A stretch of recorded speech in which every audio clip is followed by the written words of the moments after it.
Bom dia, boa tarde, boa noite, sejam bem-vindos a mais podcast. E hoje, para mais uma edição do Clube do Livro, vamos falar sobre Morro dos Ventos Vivantes e essa adaptação duvidosa que estreou agora com a Margot Robbie e o Jacob Elord. Eu sou a Luísa, eu tô aqui com a Juni. Oi, galera. Desculpa, eu esqueci que eu sou a Júlia. Tá incorporando o espírito da Cat. A Tiff também vai participar. Oi? A Tiff também vai falar, não vai? Vai. Fazer comentários pontuais.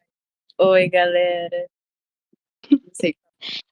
Me and Cat. Ai, tô muito animada. Ai, eu também. Eu tô há muito tempo esperando um espaço aberto para falar sobre meu maior hiperfoco, que é Wuthering Heights, o Morro dos Ventos Vivantes. Pra quem não sabe, esse é o nome em inglês. Ela é chique, ela fala inglês. Pior que eu acho, sei lá, né? Dá um outro ar, acho que dá até um ar mais misterioso em inglês, eu não sei dizer. Sim. Eu gosto da tradução, eu acho que. Não lembro. Algumas adaptações já mudaram esse nome, já fizeram adaptações com outros títulos. Mas, sei lá, eu gosto muito dele. E é tipo assim, muito gótico, né? Também. É muito o gótico que ela ambienta o livro. Cara, assim, eu gosto da tradução também. Tipo, mas eu sinto. Eu gosto mais da tradução. Cara, eu sinto que a principal diferença pra mim é que a tradução ela traz mais, tipo, sei lá, me parece mais o nome de um livro de romance, assim. Enquanto o Wuthering Heights fala muito mais sobre, tipo, o espaço, sabe?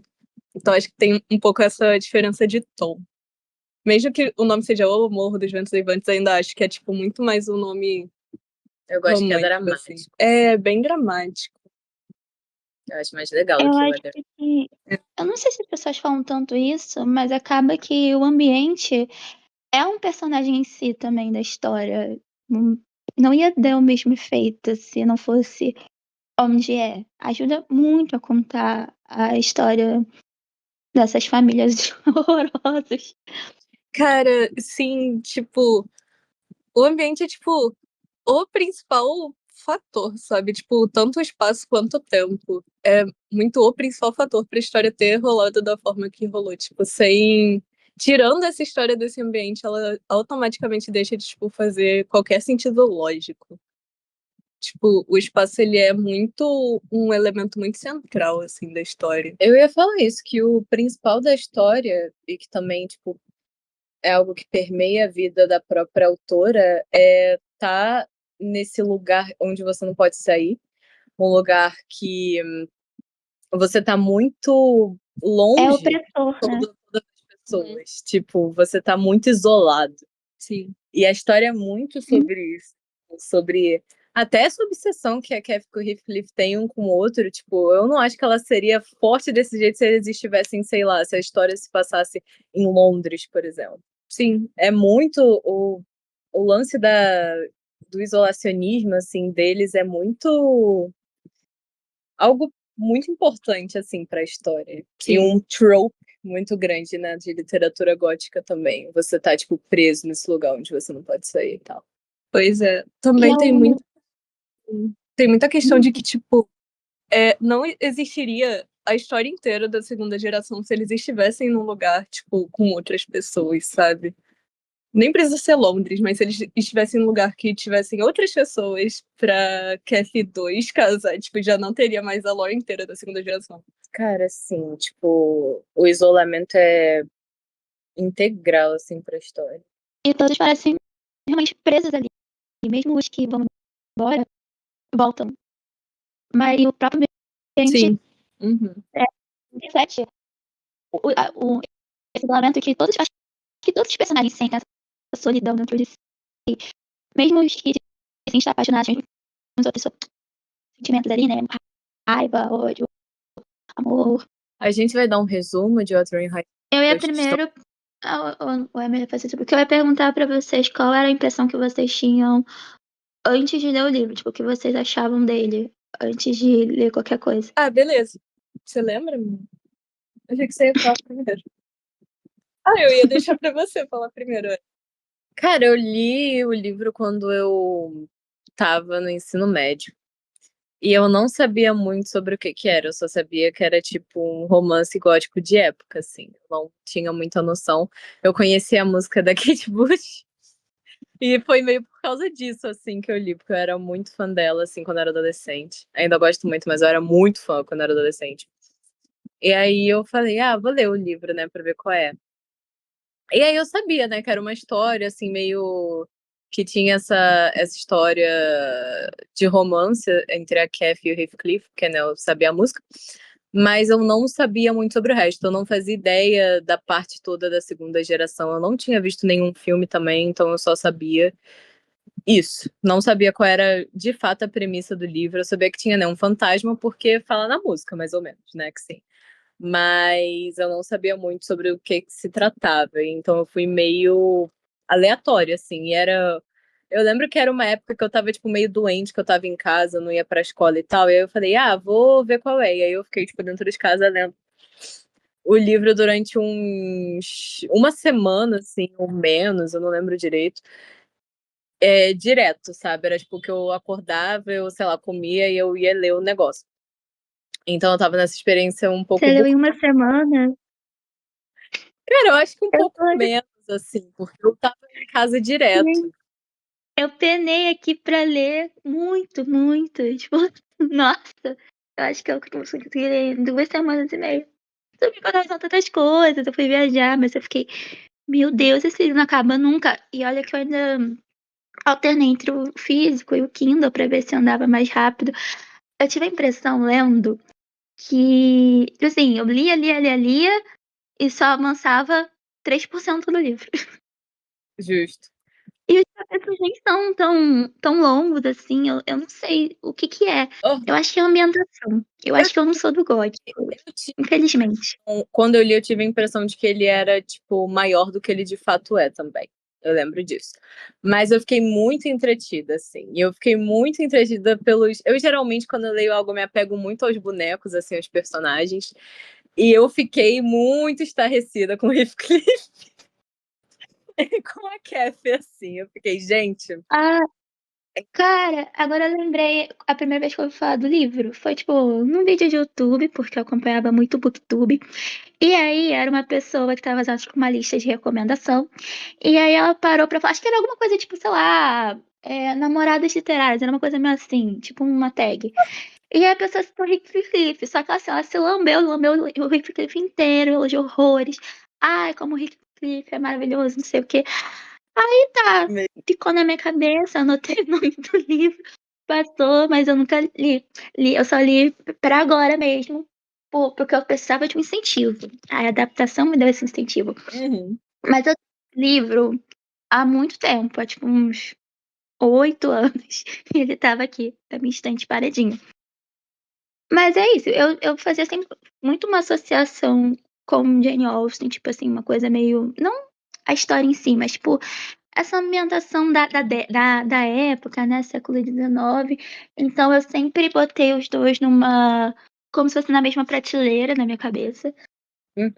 E também, por exemplo, eu sempre tive um pouco de receio dos dois, assim. Mas já superei. E você falou da música. A curiosidade da música que é legal é justamente o jeito que a Kate Bush canta. Tipo, em outras músicas ela não tem ela canta no outro timbre dela, um timbre comum dela. E aí nessa ela escolheu justamente cantar bem alto pra ter essa sensação de que é realmente um fantasma, um pop de um fantasma que tá falando, o fantasma da Cat, né? Que tá falando com Heathcliff. Ficou vibes. Ficou realmente bem sobrenatural, assim. Uhum. Assim, eu vou ser sincera, eu vejo muito sentido, né? Faz sentido essa interpretação, mas eu prefiro outros covers, nada contra a Kate Bush, mas Ai, que isso. Nossa, mas eu acho eu gosto ela de muito meninas. boa. Não, mas a produção da música é genial. Eu também Eu li o gosto livro muito por causa da da versão música. original. Cara, a primeira vez que foi por causa da adaptação de 2011, só que, tipo, eu acho que na época eu achei um livro muito maçante, porque eu não me lembro de absolutamente nada dessa época, eu não me lembro nem de que eu tava achando. E aí eu fui reler de novo, pela primeira vez desde aquela época, em junho do ano passado. E aí, o hiperfoco foi tão grande que eu li em uma noite. Isso foi insano. Eu lembro disso. Foi. Eu comecei Parabéns. na noite do dia, e aí eu madruguei lendo, e aí quando amanheceu eu já tinha acabado. Então foi algo assim. E por que você resolveu reler? Por causa da música da Kate Bush também. Mas foi tipo que a música reapareceu pra você, aí você lembrou dela e deu vontade, foi tipo isso. Cara, nem que reapareceu, mas é porque, tipo, eu comecei a ouvir de novo muito Kate Bush. Eu nunca tive uma época exatamente que eu diria da minha vida que ai, nossa, nessa época eu ouvia muito Kate Bush, igual a Ticinha. Mas ano passado eu tive meio essa fase Kate Bush e aí eu reouvi a música e fiquei, caramba, esse livro, né? Aí eu decidi reler, no caso, mas tipo, pra mim foi como se tivesse sido a primeira vez que eu realmente não lembrava de nada, nada, nada da história. Mas, enfim. A única coisa que eu me lembrava era que tinha, tipo, o romance entre a Kathy e o Heathcliff. Só que na minha cabeça era completamente diferente. Porque, tipo, eu já tinha visto alguns quotes e tal, só que a galera pega quotes muito específicos da história, tipo, completamente fora de contexto, e aí parece uma história super romântica e tal. Tipo, do que quer que as nossas almas sejam feitas, a minha deles é a mesma. E, tipo, logo embaixo a frase tipo, ai, nós dois somos pessoas horríveis, alguma coisa assim, sabe? Eu odeio que eles sempre cortam o início, que é tipo, I am Heathcliff. Eu acho Sim, muito mais marcante. muito mais marcante. O Whatever Souls Are Made Sim, of. O Eu Sou Heathcliff, eu acho muito mais marcante. Até porque, tipo, isso mostra o quanto, né, ela considera ele horrível, mas ela se considera ele horrível. Tipo, eles são pra ser o espelho das características horríveis um do outro, sabe? E aí a galera tira os quotes específicos de contexto e parece que é tipo um romance super wow, super eles só não podem ficar juntos, mas eles se amam muito. De certa forma, eles ainda são. Eles realmente são. Lindo isso. Mas, enfim. Os dois são detestáveis iguais, né? Eu Mas não eu acho acho que a. Eu acho Será que ela é tão detestável assim? Não, eu acho. Eu tenho muitas opiniões da Cassie, mas eu acho que se a gente for separar o podcast em personagens, eu falo mais sobre ela depois, porque senão eu vou ficar aqui 2 horas falando só sobre a Cassie. E a gente não vai falar sobre Pode falar? Então, cara. Tá, então vamos pro resumo. Eu acho que vocês vão resumir melhor do que eu. Tá bom. Então, galera. O Morro dos Ventos Uivantes é uma história que se passa no início dos anos 1800, mas é basicamente uma fofoca sendo contada para o novo morador da área ali do Morro dos Ventos Uivantes, chamado Mr. Lockwood, sobre uma história que aconteceu 20 anos antes, que é justamente essa sobre o amor trágico da Cap com o Heathcliff. E, basicamente, como a vida de todo mundo foi destruída de forma muito horrível por causa das consequências desse amor e dessa obsessão deles. E a gente também tem a história, além da deles, do pós-morte da Kathy com a filha dela e como esse amor e essa obsessão foram tão destrutíveis que, tipo, eles acabaram também destruindo a filha dos filhos. Não, a vida dos filhos de todos eles. Então é basicamente uma história sobre obsessão destrói todo mundo ao redor. É isso. Resumiu bem.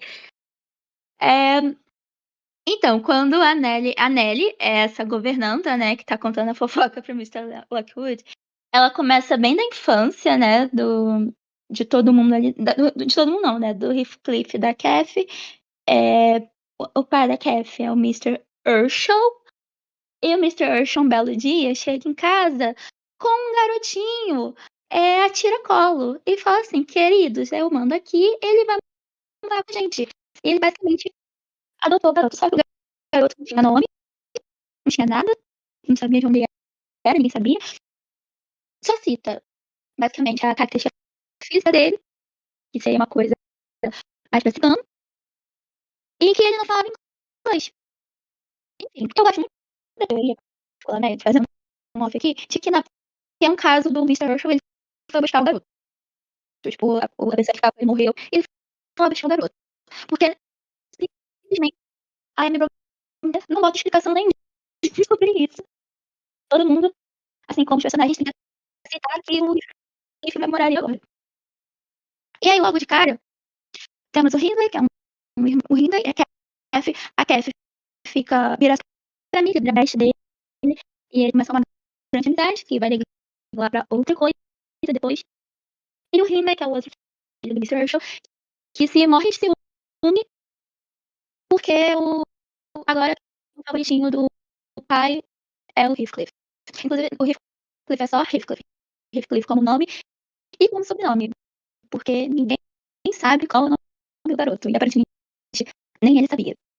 Aí nisso, enfim, né, seria que depois de um tempo, o Mr. Herschel morre, e quem fica o senhor da casa é o Hindley, e o Hindley começa a tratar o Heathcliff como uma Cinderela, porque faz ele de criado, né?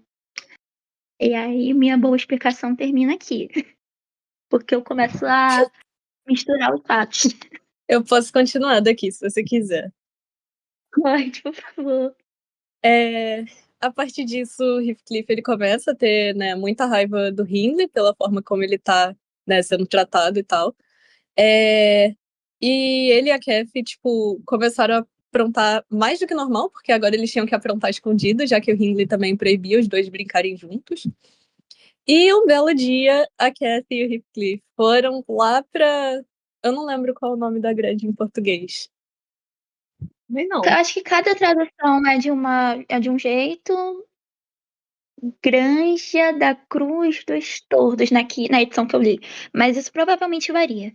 Eu não sei o nome no original, você lembra? É Thundercrest... Não, pera. Thundercrest Grange. Alguma coisa assim.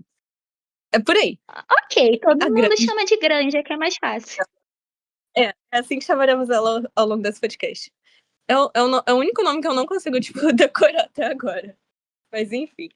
Eles explorando aquela região de Yorkshire que eles moram, eles acabam chegando na granja. E eles começam a olhar pela janela, né? Porque eles eram duas crianças muito curiosas e muito atentadas. E eles ficam espiando as crianças que moravam naquela granja, que eram a Isabela e O Edgar Linton. o Edgar, é verdade. Eu esqueci o Edgar por um segundo. Desculpa, minha cabeça não tá muito legal. O Heathcliff loiro. Enfim. E eles acabam espiando as crianças da granja, que eram a Isabela e o Edgar. E por conta do cachorro da família que acabou vendo eles ali na área e foi atacar os dois, a Kathy acaba se machucando. E quando os moradores da casa, não só as crianças como os pais, vão lá o que estava acontecendo, eles veem que a Kathy está machucada e eles lembram que ela era filha do Sr. Earnshaw.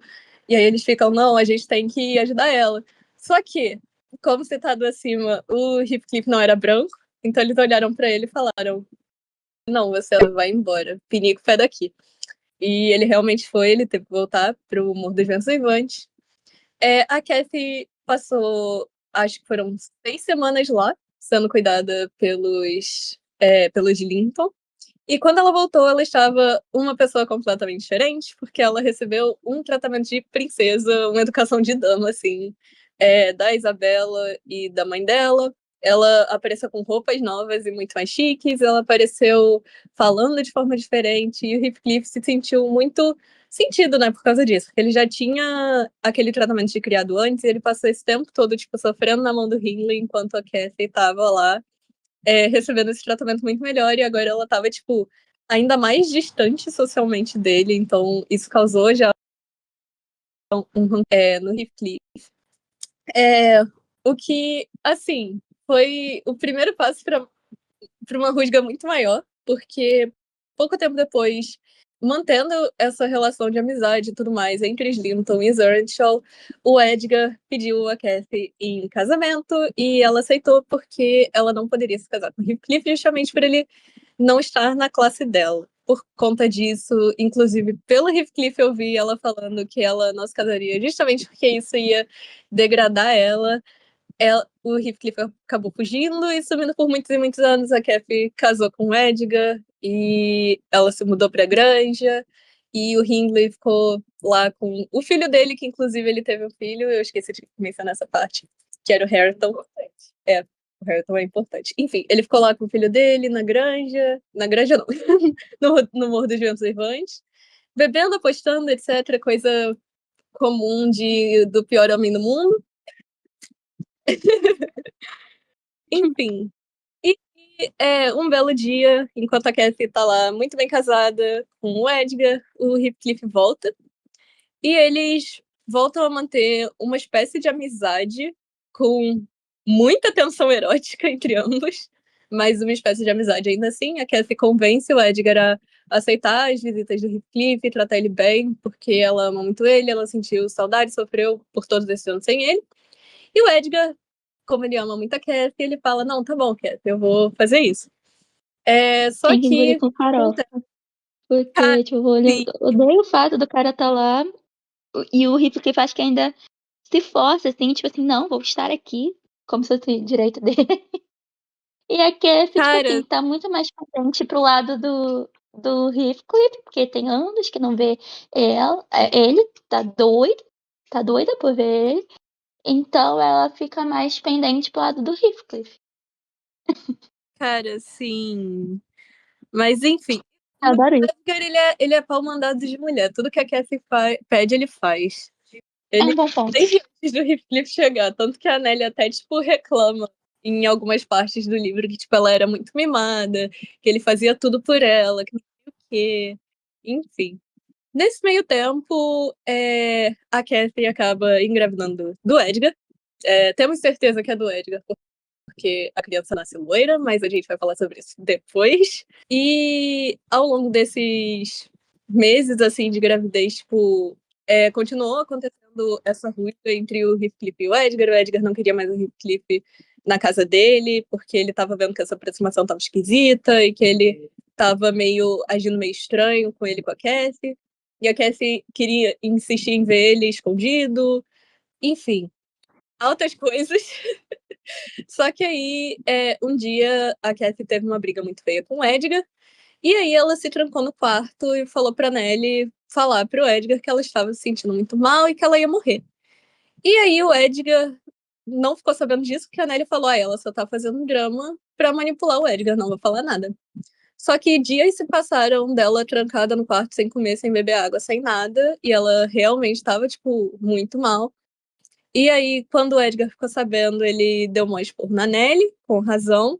E quando foram ver ela lá no quarto dela, ela já estava num estado muito mal de saúde. Então, ela ficou de cama. Quando isso chegou aos ouvidos do Heathcliff, ele não entendeu legal, não mesmo. Ele invadiu o quarto dela e brigou com ela. Tipo, ele foi super escroto, assim, tipo, nos últimos momentos de vida dela. Ele começou a esculachar ela e aí ela morreu. Tipo, foi literalmente isso. Enfim. Aí, basicamente, aqui acaba a história da primeira geração. Não acaba, na real. Eu esqueci de um pedaço muito importante da história, que é a Isabela.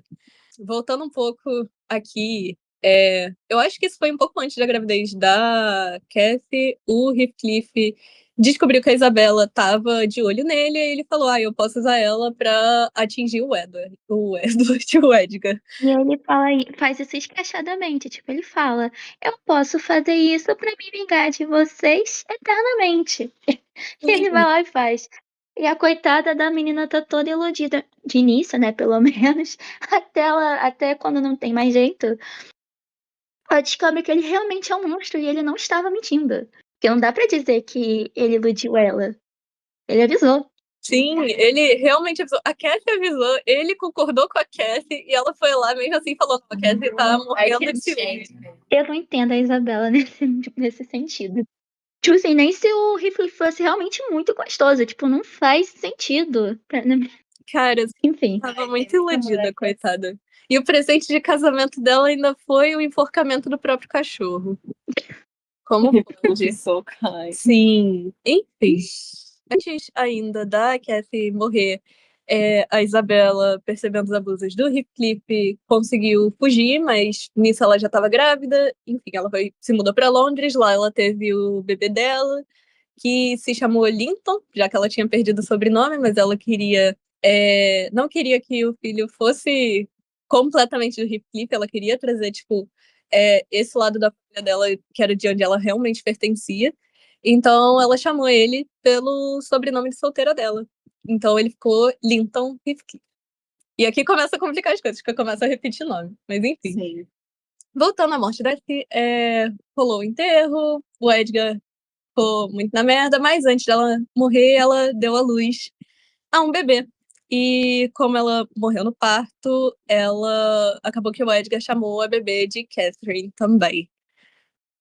Então aqui volta a Cathy 2. Entra, no caso, a Cathy 2. Rolou um enterro, e aí a pequena Cathy estava crescendo muito feliz, sendo muito amada por seu pai, muito bem cuidada pela Nelly. Até que um dia a Isabela morre, e aí o Linton tem que ser enviado de volta a Yorkshire para ser cuidado pelo tio, pelo Edgar. Só que o Heathcliff descobre que o Linton voltou e aí ele manda o Joseph ir lá pra catar a criança, porque o filho era dele e ele tinha esse direito. E aí, infelizmente, o Edgar teve que mandar o Linton pro Morro dos Ventos Uivantes. Enfim, a pequena Cathy continuou sendo criada sozinha por muito tempo e sendo expressamente proibida de sair dos limites da grande. Só que, como sabemos, toda vez que tem uma proibição desse tipo, adolescentes e crianças não respeitam. Então, ela, obviamente, atravessou os limites da grande, chegou no Morro dos Ventos Uivantes, que eram duas terras muito próximas, e acabou conhecendo, numa dessas, o Heathcliff, junto com o Hareton. E aí, o Heathcliff convidou ela para ir lá, para tomar um café, que não sei o quê. Só que no primeiro dia ela acabou não aceitando, porque ela já tinha, né, burlado a ordem do pai dela uma vez. Enfim. Depois ela foi lá de novo, e ela realmente tomou um café com o Heathcliff e tudo mais, conheceu um chá, no caso, são britânicos. Tomou um chá com o Heathcliff, conheceu o Linton finalmente, e eles descobriram não, o Heathcliff contou que eles são primos, aí ele falou que ele era o primo que, né, que tinha ido para casa dela quando ela era bem pequenininha, mas ele não tinha ficado lá, e que esse tempo todo ele estava perto dela, e que o pai dela que não queria que eles se vissem, ficou julgando a pequena Cathy contra o Edgar. Depois disso, a Cathy ficou mais confortável para burlar as ordens do próprio pai, porque afinal, teoricamente, aquela era sua família também. E depois de idas e voltas, acaba que o Edgar fica doente, então ela para de ir por um bom tempo lá. Então, o Edgar também proíbe qualquer tipo de comunicação entre ela e o Linton. Mas, como a Cathy sempre dá um jeito de desrejeitar as ordens do Edgar, ela acabou mandando várias cartas para ele e ele de volta para ela através do leiteiro. Enfim, eles estavam super apaixonados e queriam se casar e não sei o que lá. Só que a Cathy não queria falar nada pro Edgar porque ele estava muito doente, então ela queria esperar ele melhorar. Só que um dia ela foi lá no Morro dos Ventos Uivantes e o Heathcliff trancou ela e a Nelly dentro de casa e deixou elas lá até a Cathy casar com o Linton. E até um pouco depois disso, porque ele queria que o Edgar não pudesse ver a própria filha nos últimos momentos dele, já que ele estava muito doente. E foi isso que aconteceu. Ela foi forçada a ficar lá, o Edgar morreu, e aí depois ela continuou casada com Linton, que era uma criança não, um adolescente nessa época já, que era um adolescente muito fodido de saúde, muito fraquinho, muito magrelo, muito qualquer coisa, toda hora ele ficava doente, ela que tinha que cuidar dele, enfim. E até que ele morreu, e ela teve que continuar morando com o Heathcliff, porque ela não tinha mais pra onde ir, a família dela. Então, ela ficou morando com o Heathcliff, com o Hareton, até os 1800 e pouco. Eu acho que era 1801 que o Mr. Lockwood chegou. E aí, um tempo depois, tipo, a gente não sabe exatamente quanto tempo levou, porque só falam, tipo, o que aconteceu nos últimos, acho que eram 6 meses, mas não falou exatamente quanto tempo depois da saída do Lockwood da granja que foi isso, mas enfim. Ela e o Hareton meio que se acertaram, porque eles não se davam muito bem, mas eles se acertaram, se casaram, Heathcliff morreu e tudo ficou em paz. E aí foi isso. Fim do trauma geracional. Grande trope de trauma geracional. E é uma coisa meio assim, tipo, a história se repete. Quando você vê que um Linton vai se apaixonar por uma Cat, de novo, realmente. E eles são primos, né? Não que isso seja um problema naquela época, que não era. Eu achava que a Cat e o Heathcliff eram meio irmãos. Cara, ainda é uma teoria muito acho. válida. Eu ainda acho. Porque eu li o livro e eu fiquei, gente, não é possível que um homem branco do nada vai chegar a catar uma criança assim. E ele nem, tipo, botava o Heathcliff só como, sei lá, escravo, tá ligado? Ele não é filho. Sim. Não é. Nem na versão original se chama Ward. Aí Ward é tipo um mentorado, um aprendiz. Só que, tipo, ele não era extremamente rico pra gastar mais dinheiro com uma outra boca. Pra mim era super. Porra, meti aqui com uma mulher aleatória. E aí teve esse filho, aí ele voltou lá, viu a criança, ficou, eita, gente, e agora? Aí, sei lá, a mãe do Heathcliff morreu, não sei, ele catou a criança e levou. Minha teoria também. Eu achava que era isso. Eu achava que todo mundo achava que era isso. Tipo, eu achava que isso era leitura normal de Wuthering Heights. Mas eu acho que as pessoas... Tem leituras que dizem que ele era um escravo, porque ali em Liverpool também era porto de escravos, então tem essa teoria de que ele era um escravo que tava ali literalmente, tipo, jogado no, sei lá. Mas tem essas duas grandes teorias, que ou ele era um escravo ou ele era filho do Earnshaw. Eu compro muito a teoria de que ele era filho, assim. Pra mim faz total sentido. Justíssimo. E literatura gótica? Pra mim é o Não é, o livro é total, pelo menos pseudo-incestuoso, né? Tipo... Não é literalmente incestuoso. É, A Kathy casou com os 2 primos de primeiro grau dela. Sim.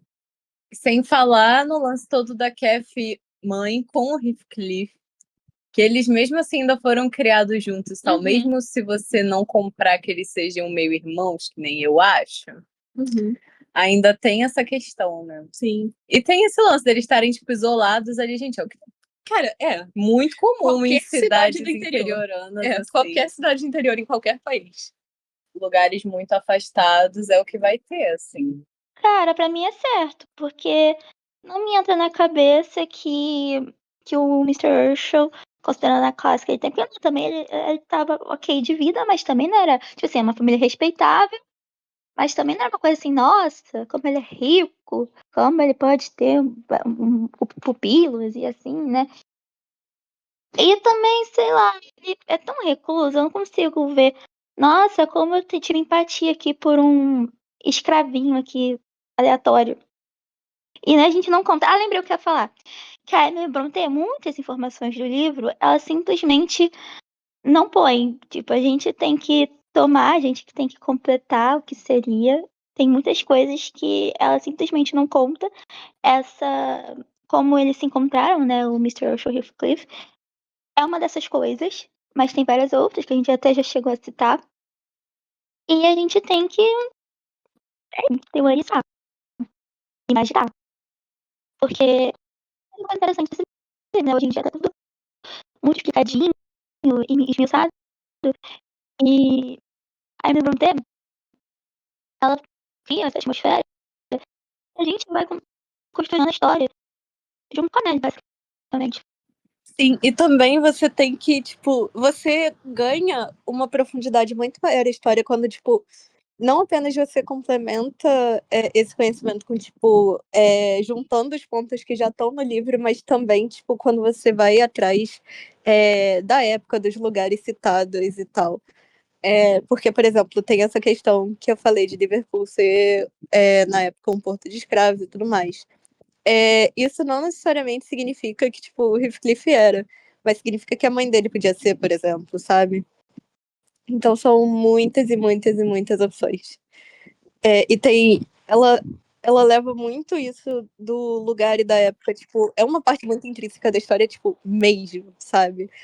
Eu poderia fazer uma graduação inteira em história, focada exclusivamente para a história da Inglaterra, e eu acho que eu ainda assim não teria uma dimensão tão profunda desse livro, porque é muito imerso na época e no lugar em que se passa. Além do fato de que as próprias irmãs Brontë escreviam muito espelhadas na própria vivência delas. Então, as irmãs viviam justamente em um lugar parecido com Wuthering Heights, né, com o Morro dos Ventos Uivantes, essa coisa da Inglaterra, insólita, essa temperatura horrível, esses ventos uivantes, essa coisa cinza. Tipo, quando eu penso no clima da Inglaterra, eu penso em cinza. E essa coisa triste, melancólica. E também o fato de que as pessoas morriam muitíssimo cedo. Das irmãs, a que mais durou foi a Charlotte, que só durou 38 anos. É muito nova pra gente hoje em dia isso. Pois Então, era é. uma loucura que esse clima, né, que a Inglaterra tinha na época e a questão que a medicina não era tão avançada, as pessoas adoeciam muito fácil, por diversas formas. E não tinha esse cuidado, né. Além justamente que a gente falou essa coisa das distâncias, as distâncias eram imensas. Por exemplo, a granja e o morro, tipo, eram vizinhos, mas não necessariamente não era uma casa colada da outra, tinha milhas entre elas. Sim. Cara, outra coisa, inclusive, sobre isso, é que a própria Emily morreu de tuberculose com, tipo, 30 anos de idade. Isso é, tipo, muito cedo. Hum, muito cedo. Ela nem foi ela foi, tipo, a penúltima irmã a morrer? Creio que sim. Eu acho que a Anne e os outros É, morreram ou então eu aquele acho outro que irmão morreu entre as duas, a Charlotte e a Emily. Mas enfim, não sei se todo mundo sabe se é tão de coisa já, mas acabou que por Ventos Uivantes foi o único livro dela publicado. E aí depois a Charlotte conseguiu reeditar, mas o fato é que a Emily nunca viu o sucesso do livro, porque foi um livro que foi muito ofuscado pelo Jane Eyre, porque eles foram publicados no mesmo ano. Então, por conta de todos os assuntos, os temas, os tópicos que são do Morro dos Sonhos, acabou que não ofuscou todos eles, porque o Morro, ele meio que subverte os temas, né, o jeito de se contar a história, de o que era usado na época já é uma coisa, essa coisa lógica já estava ficando sendo um pouco ultrapassada, e aí acabou que só anos e anos depois que foi que o livro criou um fôlego, assim, maior, com as pessoas chegando, né, pesquisando sobre as irmãs e revisitando a obra. às vezes eu penso, tipo, de certa forma, que bom que ela não viveu o suficiente pra ver o impacto do livro dela, porque, tipo, ela foi muito, muito, muito xingada em vários jornais britânicos por causa desse livro. Tipo, muito. Cara, assim. Ela foi, tipo, muito massacrada. Tipo, e olha que a galera nem sabia ainda que tinha sido escrito por uma mulher, sabe? Verdade, né, tem isso. Todas as irmãs, elas eram, na verdade, né, por pseudônimo e elas só usavam a inicial e eram os irmãos Bell, né, antes de da própria Charlotte. Eu acho que a Charlotte conseguiu, falar e admitir que quem escreveu aqueles livros foram as irmãs e ela mesma. Sim. Mas enfim, mas ela foi muito massacrada. Às vezes eu fico um pouco feliz que ela não viveu pra sofrer todo esse hate público pelo livro. Uma coisa que eu li, que as pessoas contam muito que a Emily, talvez as outras irmãs também, mas vamos falar da Emily, né, que, como eu disse, ela se espelhou muito no lugar que ela vivia, no que ela conhecia, mas também ela pôs muito dela e da visão que ela queria ter, que ela queria passar, né? E não podia, como mulher, em todos os personagens. Muita gente fala da Catherine, mas eu já também vi uma opinião de que ela também se põe muito no próprio Heathcliff, nessa questão, né? Porque não era tão comum, né? Não era uma mulher escrever sobre essa diferença de classes e também esse ponto da racialização daquela época. Então, sim, fazer isso e acaba que é de uma maneira muito sublime até. Eu sei que eu falei que eu demorei muito pra ler, mas eu consigo ver o valor da obra enquanto eu tô lendo. E é muito incrível. Ela realmente conseguiu fazer isso naquela época. Cara, sim. É, inclusive dos dois personagens, eu sinto que ela se coloca, inclusive, mais no Heathcliff, porque tem todo esse lance, tipo, da exclusão social dele e tudo mais. E era algo que a Emily sofria bastante por teorias ela ser uma mulher autista. Tipo, tem alguns estudos falando sobre comportamentos dela que eram muito falados e criticados, inclusive, que se assemelham muito a traços do espectro. E ela, inclusive, tipo, se sentia muito mal a ponto de ficar doente quando ela se mudava para outros lugares que não fossem, tipo, ali na região de Yorkshire. Ela, real, tipo, ficou muito doente quando ela foi viajar para estudar com a Charlotte. Eu não lembro onde agora, mas elas viajaram juntas para estudar em outro lugar, se eu não me engano, música. E ela ficou muito, muito, muito doente, justamente por, né, estar muito longe de tudo que ela conhecia, de casa e tudo mais, estar com muita gente. Então, tem muito isso de ela tinha vários e vários e vários traços autísticos e ela era muito mal vista por causa disso. A galera real achava ela estranha, ficava meio que sem querer muito contato com ela, porque ela era muito tímida, muito isso, muito aquilo. Enfim, então eu sinto que ela se colocou, tipo, muito no Heathcliff por conta desse lance todo da exclusão social e tal, que ela mesma sofria.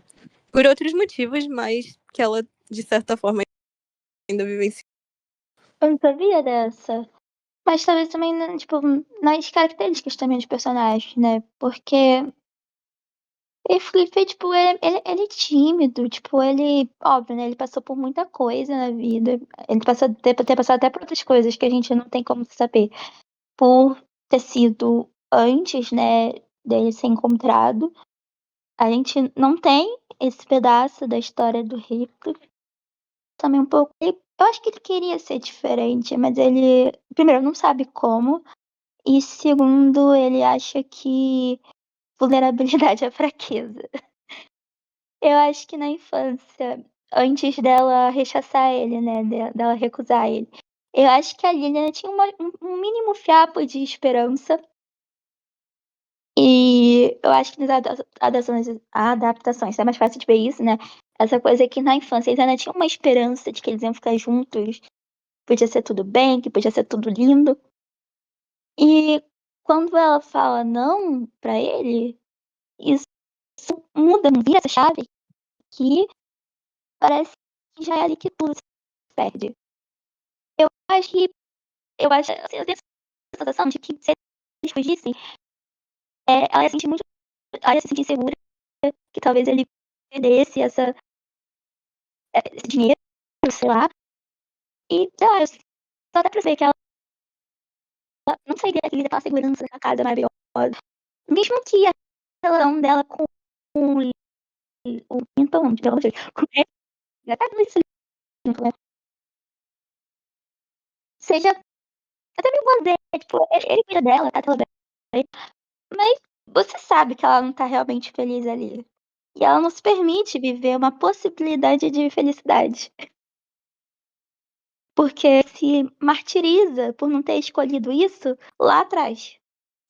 Cara, nesse ponto eu vou discordar de você, porque apesar de, obviamente, ela não viveu uma felicidade plena, em vários momentos do livro mostra, apesar da Nelly ser muito enviesada, também isso que é foda, Nelly claramente tinha muita inveja da Kathy, mostra que ela, tipo, ama muito o Edgar e ela tá, tipo, a vida deles.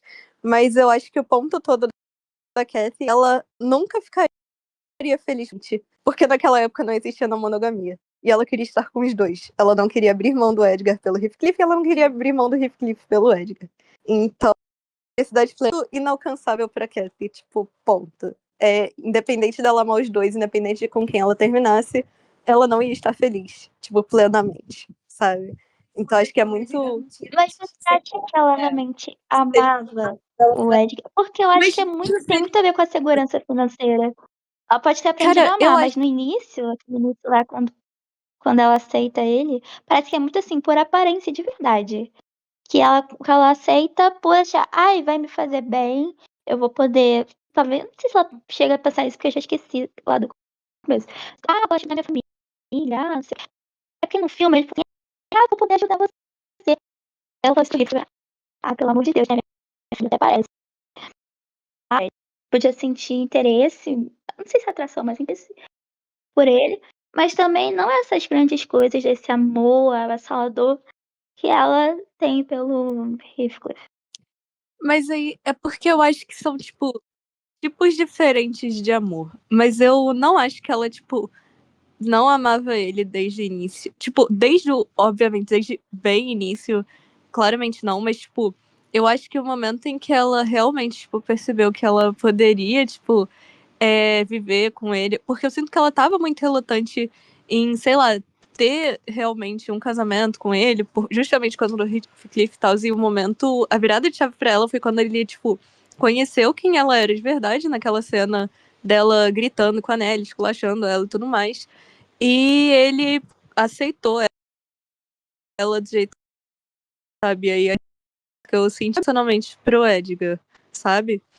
Porque ela de fato mostra em diversos momentos do livro que ela de fato ama o Edgar, apesar de não ser um amor, tipo, avassalador e destrutivo, como o que ela tem, é um amor, tipo, mais tranquilo, mais calmo, mais estável. Mas ela mostra em diversos momentos que ela, tipo, ama ele e que ela não se casou com ele só por causa de dinheiro, mas também pelo amor e pelo carinho que eles sentiam um pelo outro, sabe? Tá, ó.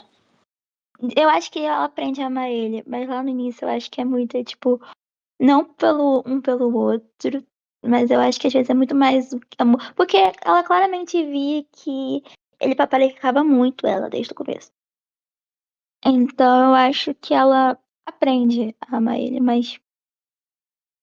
Ai, nem se compara. E isso que pega, né? Porque a relação que ela tem com o Heathcliff é completamente, tipo, sei lá, esse amor que nunca vai poder acontecer. Então são realmente relações muito diferentes entre si.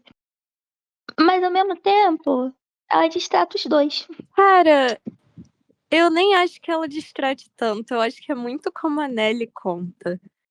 Porque, tipo, o que rola é muito coisas normais que ela faz. Tipo, sei lá, Kathy pede pro Edgar pegar um copo d'água pra ela na cozinha. Aí a Nelly contando. Essa preguiçosa folgada da Catherine mandou o Edgar pegar um copo de água pra ela na cozinha, gritando com ele, falou que se ele não pegasse, ela ia se matar na frente dele. E ela ainda cuspiu no pé dele quando ele foi entregar água, sabe? A Nelly contando é muito tipo assim. Só que são coisas muito normais que ela faz, sabe? Nem acho que Que ela distrai encontra tanto. um Ela complemento. nem acho que ela distrai tanto assim, ó. Eu acho que ela é uma das pessoas mais tranquilas daquele local. Tipo, da primeira geração e tal. Ou seja, vocês correram. É porque a Nélia do livro, eu acho que pode realmente fazer isso. Distorcer bastante. Mas a Nelly do filme escancarada. Ela é tão sonsa que me deu raiva. Tipo, a mulher tá muito bem no papel, a atriz.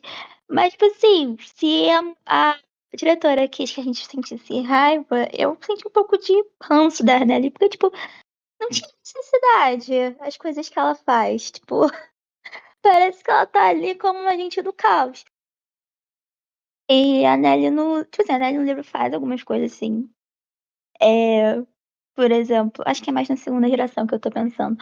Mas, por exemplo, a Kathy fala assim, por favor, não conte. A primeira coisa que ela vai fazer é ela contar pro patrão. Cara, sim.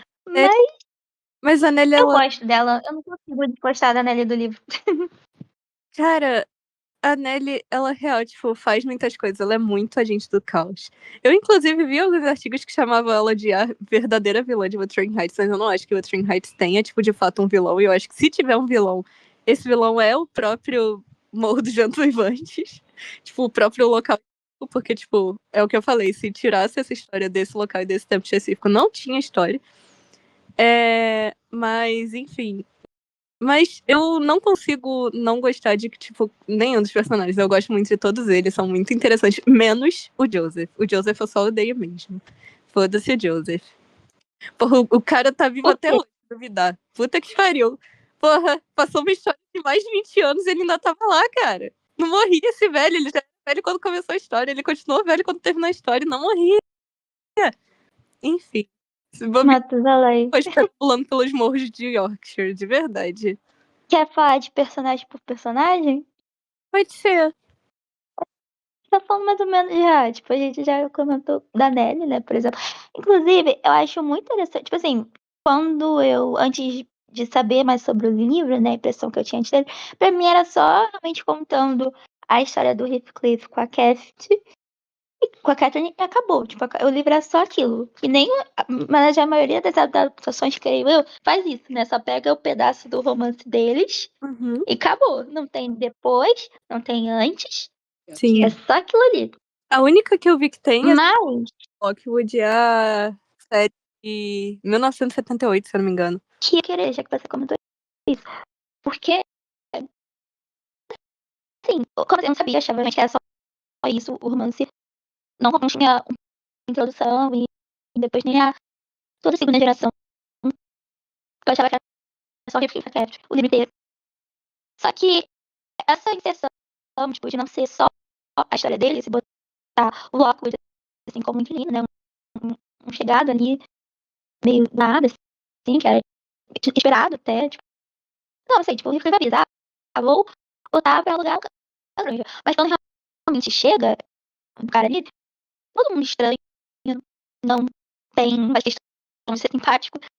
Mas essa forma que a Bronte escolheu, porque, né, claramente escolha, de botar um cara que chega ali e transformar toda a história em uma grande foca gótica, eu acho que foi uma ótima escolha, porque é um jeito de inserir esse lugar, né, toda essa hostilidade do mundo de Nascimento de uma forma muito clara, que nem o que eu lembro. E é um ambiente completamente assustador, assustador, mas tipo, amedrontador, intimidante. E eu acho que é essa visão que o esquisito também, é esquisito. É essa visão que a Emily Brontë quer dar pra gente. Tem alguma coisa ali que tá muito errada, mas ao mesmo tempo nos instiga a querer saber por que que as pessoas agem assim e porque tudo é muito estranho. Então eu acho que deveria ter nas adaptações. Eu, se fosse fazer um roteiro, eu botaria a parte do Mister Lockwood, porque não sei se eu botaria, tipo, as pausas, né, que eles fazem contando a história. Talvez. Mas todo esse tom de fofoca, eu acho que qualquer livro que tenha esse tom, ainda mais nos clássicos, eu acho que nos instigam e ainda trazem mais pra contemporaneidade mais ainda, né? Porque os temas de Wuthering Heights ainda são muito relevantes, assim, eles ainda podem muito. Apesar, eu acho que é meio exagerado, assim, tipo, tudo muito maior ali dentro do livro. Mas essa coisa da raiva, do ciúme, da vingança, são temas que até hoje são usados nas histórias. Então, ter isso no livro, né, eu acho que é muito interessante essa escolha. Porque realmente eu não sabia até ir mais a fundo, assim, pra descobrir a sinopse. Aham. Cara, sim, eu também acho, tipo, a parte toda, tipo, do Lockwood chegando, tipo, indo, conhecendo os personagens junto com a gente, tipo, muito interessante. Eu também gosto muito, tipo, desse tom de fofoca em que é contado o livro, porque você ter uma narradora não confiável abre margem pra, tipo, aconteceu muitas outras coisas que não foram contadas que a Nelly não sabia, ou, tipo, ela distorce os fatos e a gente pode interpretar de outra maneira, sabe? Tipo, deixa o livro muito aberto. Verdade. Isso também. Isso até, tipo, pra adaptações. Dá até pra, tipo, inserir cenas, se a pessoa quiser, tiver alucinado, inserir mais cenas dessas interações do Heathcliff com a Catherine, que a Nelly não necessariamente estivesse assistindo, né? E é mais fácil fazer igual. Mas é também um fato, né, esse uso da governanta para contar uma história, essa coisa nessa máxima de que nessas histórias a criadagem sabe de tudo, basicamente. Isso é usado até com Bridget, mega usado. Bridget, Dalton Web, que são mais recentes. Mas eu gosto muito dessa ideia de que, mesmo que os patrões da casa, dele, sei lá, qualquer coisa que estivessem fazendo, os criados sempre vão saber de alguma forma, porque eles estão a par de todos os pormenores da casa, né, com os afazeres deles. Sim. Então, é muito legal. Isso eu realmente não esperava. Na minha cabeça, antes de procurar, eu achei que era um narrador em terceira pessoa, tipo, um onipresente, talvez, mas, tipo, que não tinha um nome.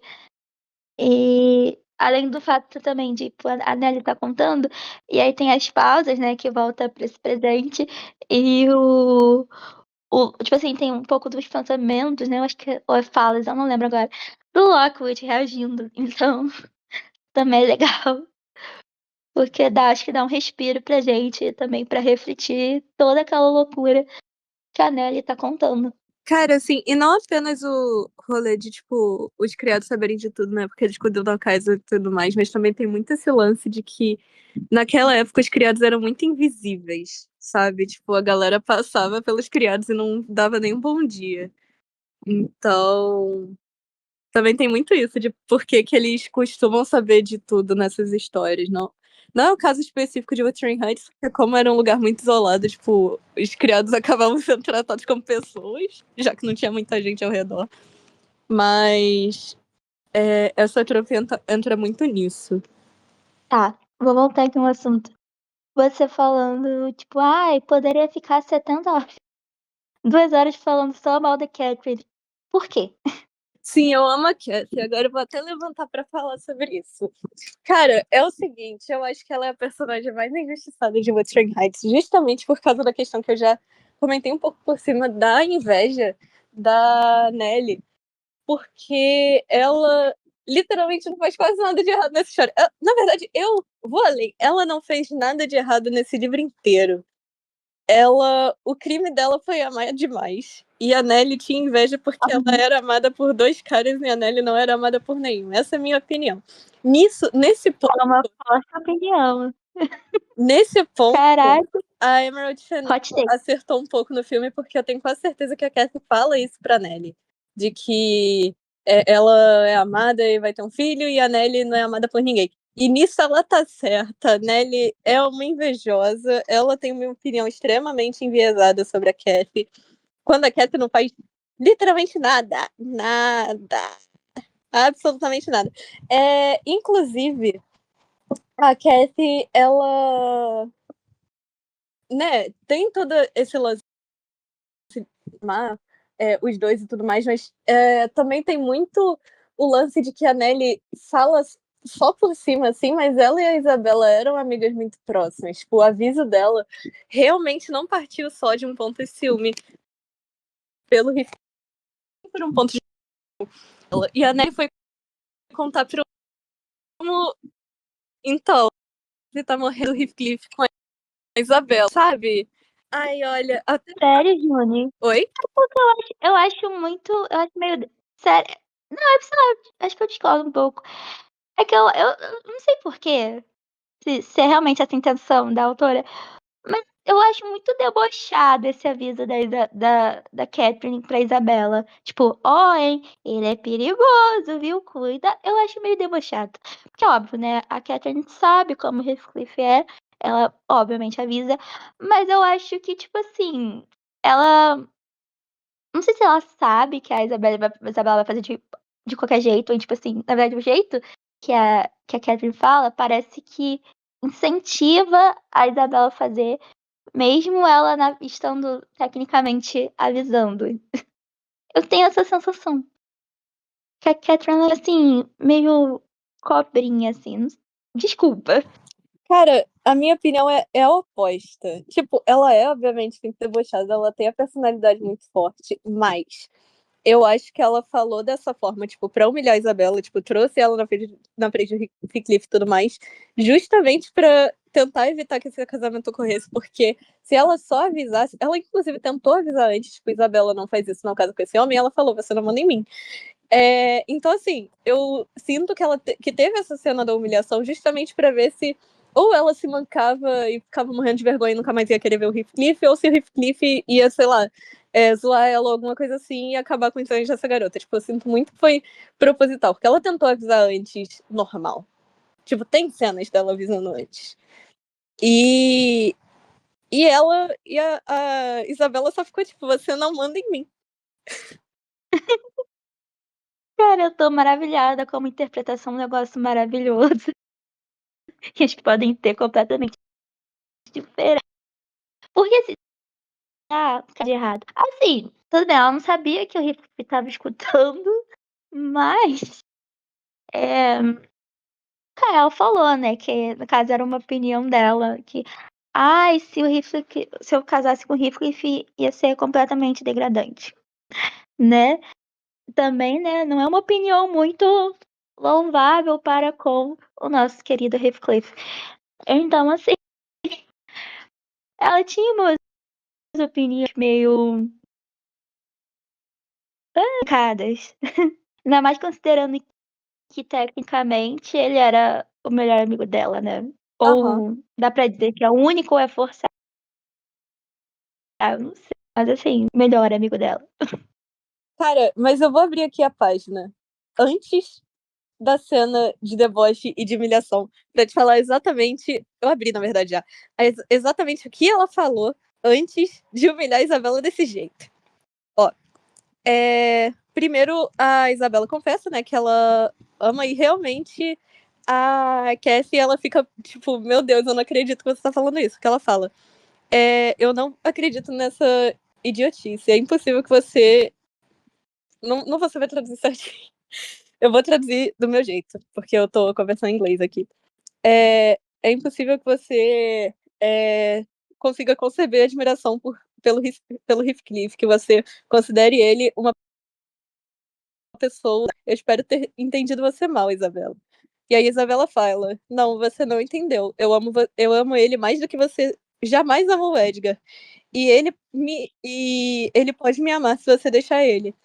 E aí a Catherine vai e responde: eu não seria você nunca nesse mundo, então. Né, ele me ajuda a convencer ela da loucura dela. Diga pra ela o que o Heathcliff é. Uma criatura. Como que eu vou traduzir essa palavra? Uma criatura voraz, sem refinamento, sem educação e uma. Uh, e uma selvageria árida, de grosseria e. Eu não vou saber traduzir essa palavra, foi mal. Mas, enfim, ela vai falando mal do Heathcliff. Eu preferiria colocar aquele canarinho no parque num dia de inverno pra mandar que você prometesse seu coração pra ele. É uma ignorância deplorável do caráter dele e nada mais. O que faz o seu sonho entrar nisso. Não fique aí pensando que esconde camadas de benevolência e afeição debaixo de duro. Ele não é um diamante bruto. É uma ostra contendo uma pérola rústica. Ele é feroz, ele é impiedoso. Eu não sei como se traduz Wolfish, sinceramente. Mas enfim, ela basicamente continua falando mal dele. Eu nunca digo pra ele, deixe esse ou aquele inimigo sozinho, porque seria desingênuo ou cruel. Eu digo, deixe-o sozinho porque eu odiaria que eles fossem machucados. E ele esmagaria você como um ovo de pardal, Isabela. Se ele achasse que você é um incômodo. Eu sei que ele não poderia amar uma Linton, e ainda assim ele seria bem capaz de casar com o seu dinheiro e com as suas expectativas. A avareza cresce nele como um pecado crescente. Enfim, aqui está minha imagem. Eu sou amiga dele, tanto que ele realmente tá assim, eu da minha língua e deixar você cair na armadilha dele. Foi basicamente isso que ela conversou. Antes da cena da humilhação. Tipo, ela falou muito na moral com a Isabela. Ela não humilhou, ela falou, tipo, tô muito tranquilo, assim.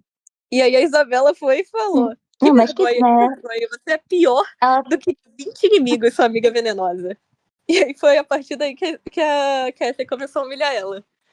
Tipo, ela chamou a Cassie de cobra por tentar avisar ela. A Catherine não só falou, como ela fez um discurso sobre como ele é deplorável. Sim. Mas o que me pega é, pô, realmente a Isabela é muito delulu. Tipo, parece que ela se cegou. É que assim, nunca fala tanto, nossa, como. Pelo menos eu não lembro. Se fala, como o Heathcliff tá lindo, gostoso. Se tiver, não tudo bem, mas tipo assim, tem uma leve justificativa. Mas ela fica completamente cega pelo Heathcliff, que não dá muito pra entender. Tipo, mesmo a pessoa mais bonita do mundo, as atitudes acabam ofuscando a beleza da pessoa, né? Às vezes uma pessoa linda faz uma coisa horrorosa que fica até feia. Sim. Então, realmente, eu não consigo. Tipo assim, eu não sei se passa a idade da Isabela na época, tipo, ela é jovenzinha, inocente. Mas, ao mesmo tempo, sei lá, sabe? Parece que ela iniciar, mas no fundo sabe o que tá fazendo. Eu não sei. Eu não sei, eu acho que Eu acho que ela, não sei se ela realmente podia e acreditar que, ele vai ser diferente. Não sei se eu compro isso. cara, eu acho que ela, de fato, tipo, acreditava que ela não ia ser maltratada pelo Heathcliff nem nada. Primeiro porque, como eu falei, tipo, apesar da Nelly não abordar tanto nisso, ela e a Cassie eram amigas. E aí, pra mim, a lógica da Isabela foi: se a Cassie é minha amiga e esse cara é amigo dela, ela não seria amiga de uma pessoa tão horrível assim. Ela talvez ele seja uma boa pessoa no fundo e ela tá falando isso que tá com ciúme, sabe? Tipo, eu acho que foi mais ou menos essa lógica, sabe? Pode ser. Eu acho que, assim, se alguém já viu em algum momento um lado bom do livro, foi realmente a Catherine. Mas ela também sabe os defeitos dele. Então, é isso. Se alguma coisa boa pudesse aflorar dele, né? Um grito de misericórdia, seria pela Catherine, com certeza. Sim. Mas, nesse momento, ele já tá tomado pela vingança, tá alucinado, querendo que todo mundo se exploda, basicamente. Eu acho que ele só ficaria mais tranquilinho, né? Se calma. A Maracujina dele seria se ela chegasse e falasse assim, querido, quero largar tudo e ir com você. Aí talvez ele virasse uma pessoa melhor. Mas ele já tá possuído pelo desejo de vingança. Então, eu acho que nem. Não sei nem se ela falasse isso, talvez ele desse um tempo, assim. Que ele realmente voltou com sangue nos Cara, olhos. eu acho que se ela falasse isso, ele ia dar um jeito de se vingar dela de uma forma muito mais pesada, assim, de partir o coração dela igual ela fez com ele. Porque a vingança dele não era só contra o Edgar por ter casado com ela e contra o Hindley por ter tratado ele mal, mas também era contra a Kathy por ter, né, dado esse fora nele. Não, eles falam abertamente, né? Que um vai infernizar o outro Sim. pra sempre. E é isso. Cara, Enfim, a minha opinião é essa. A Catherine nunca errou na vida dela. As pessoas erraram com a Cassie e a coitada não fez nada. Ela só tinha. O crime dela foi ter uma piscina monogâmica. Eu acho também um pouco. Não sei se dela. Acho que todo mundo. Esse livro é muito overreacting, né? As pessoas exageram muito. Cara, E as pessoas naquela pode falar. época exageravam muito, tipo, ponta. Só você ver que, tipo, o Lockwood chega e o Heathcliff, tipo, trata ele até que normal, apesar de não ser extremo, não ser a pessoa mais educada do mundo, assim, mas ele até que trata normal, só meio frio. E aí o Lockwood já fica, puta merda, eu nunca fui tão insultado em toda a minha vida, sabe? Pessoas nessa época eram muito assim, com, tipo, qualquer coisa. E a questão do princípio de você hospedar alguém na sua casa era muito mais importante Não, antigamente. era total, era algo muito. Mas as normas sociais eram mais rígidas. Sim, total. Por isso que eu sinto que as pessoas se ofendiam e reagiam muito mais intensamente a essas coisas. Tipo, qualquer coisinha que fugia da norma social já era uou, que ultraje. Verdade. Peraí. E também pra eles devia ser até pior, porque, tipo, não era nem, sei lá, Londres, em que você poderia encontrar um puteiro a cada esquina, mesmo naquela época. Não, era, tipo, o meio do nada, assim. Eles, real, não tinham contato com depravação tanto assim, fora a deles. Então era real, tudo no traje. E falar em depravação, a não ser que vocês tenham outro tópico. Ai, vamos falar um pouquinho dessa adaptação. Que. Ai, Tá bom, vamos falar da adaptação. assim, Você né? Dando uma introdução. fala Heights é uma história que é adaptada desde que o cinema nem fala tinha. Então é realmente. Só que essa versão, infelizmente, pelo que eu vi, não tem registro, ou não se sabe, ao menos. E foi adaptado em vários países durante todo esse tempo, e a mais recente é essa versão que eu vi um comentário que era muito bom. Acho que é tipo. Acho que é tipo 50 tons de vento, eu acho que era isso. Porque, ai, gente, eu não vi Saltburn. Eu não sei vocês, se vocês viram, por favor, me dê essa perspectiva. Mas eu vi assim, gente, a mulher realmente pegou um sexo que não existe no livro e é uma coisa que fica no ar, né, na vontade, e realmente botou no filme. Então eu fiquei meio assim. Tipo assim, eu não odiei o filme, porque quando eu vi, eu só tava na metade do livro, mas eu fiquei assim, eu não acredito que eu tô vendo isso. Essa foi a minha grande sensação com esse livro. Como não é um livro que eu tenho grande apego, eu acabei de ler, eu fiquei tipo, não acredito que eu tô vendo isso e ela tá fazendo isso com o filme. Porque eu sabia que tava errado. Eu peguei um ponto de descrença e não um ponto de ódio. E, meu Deus, acabaram com o meu livro. Eu conheço gente que ficou mais assim. Mas, Cara, eu assisti Saltburn e eu acho a Emerald Fennell uma pessoa que tem uma pobreza artística muito grande. Eu acho ela extremamente, assim, medíocre em tudo que ela se propõe a fazer. Ela não dá uma interioridade interessante para nada. E para mim parece muito que ela quer fazer certas coisas assim para chocar um público, mas é um choque muito pífio, muito sem graça, sabe? Porque são coisas que não são chocantes assim. assim, ela passou, tipo, os últimos 6 meses tendo que ia ter BDSM, sexo, que esse ia ser, sei lá, 50 tons de cinza estaria. Como está para Crepúsculo seria a adaptação dela estando para Wuthering Heights, sabe? E aí que tal? Uma coisa que eu queria falar. Eu acho que os filmes dela também são de um moralismo terrível. No sentido de que ela quer muito colocar, tipo, não, vai ter sexo, vai ter BDSM, vai ser incrível. E a mesma coisa em Saltburn. Que Saltburn, quando você para pra pensar, o lance todo é o cara do mal depravado pobre, enquanto os ricos são, tipo, Pobres coitados. pobres coitados. E em Wuthering Heights, o que acontece é que ela coloca, assim, o BDSM, só que não com o Heathcliff e com a Kathy. Tipo, BDSM, principalmente quando é com o Heathcliff e com a Isabela, é visto como algo, assim, bizarro. Sim, ela sempre bota nessa posição de algo, tipo, inferior. Ou é com os servos, ou é com, tipo, o Heathcliff e a Cat. Ou algo sujo, assim, E a mas Cat o é amor, mas o amor puro de almas gêmeas da Kef e do Heathcliff, não. Aí é só Sela. O máximo que tem é que a Kef fica por cima. Sim. E assim, ai, sei Porque lá, ela gente. já foi muito, já que o Edgar ficava por cima e ela de costas.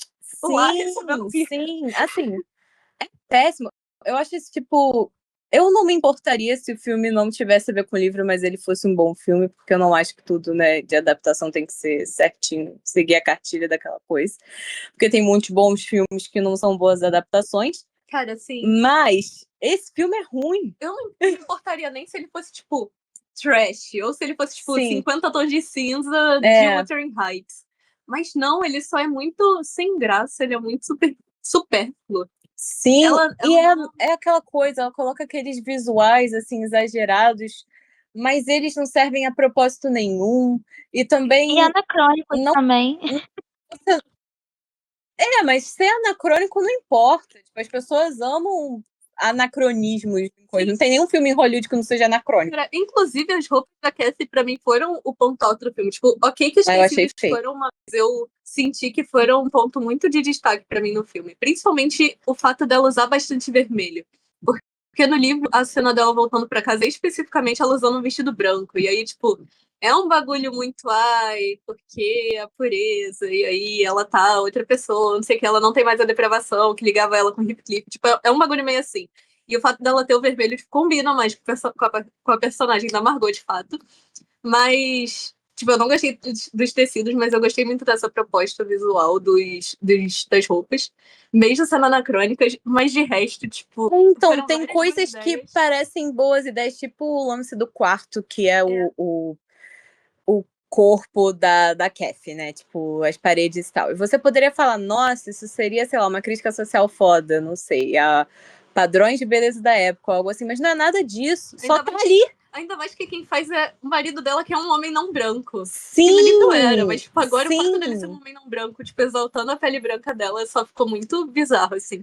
Cara, sei lá, todas essas coisas têm, tipo, boas sacadas ou boas ideias que parecem que seriam interessantes em outro filme, entendeu? Mas aqui, nada disso ornou. Sem falar que, assim, gente, a Margot Robbie e o Jacob Elordi, eles são ótimos atores.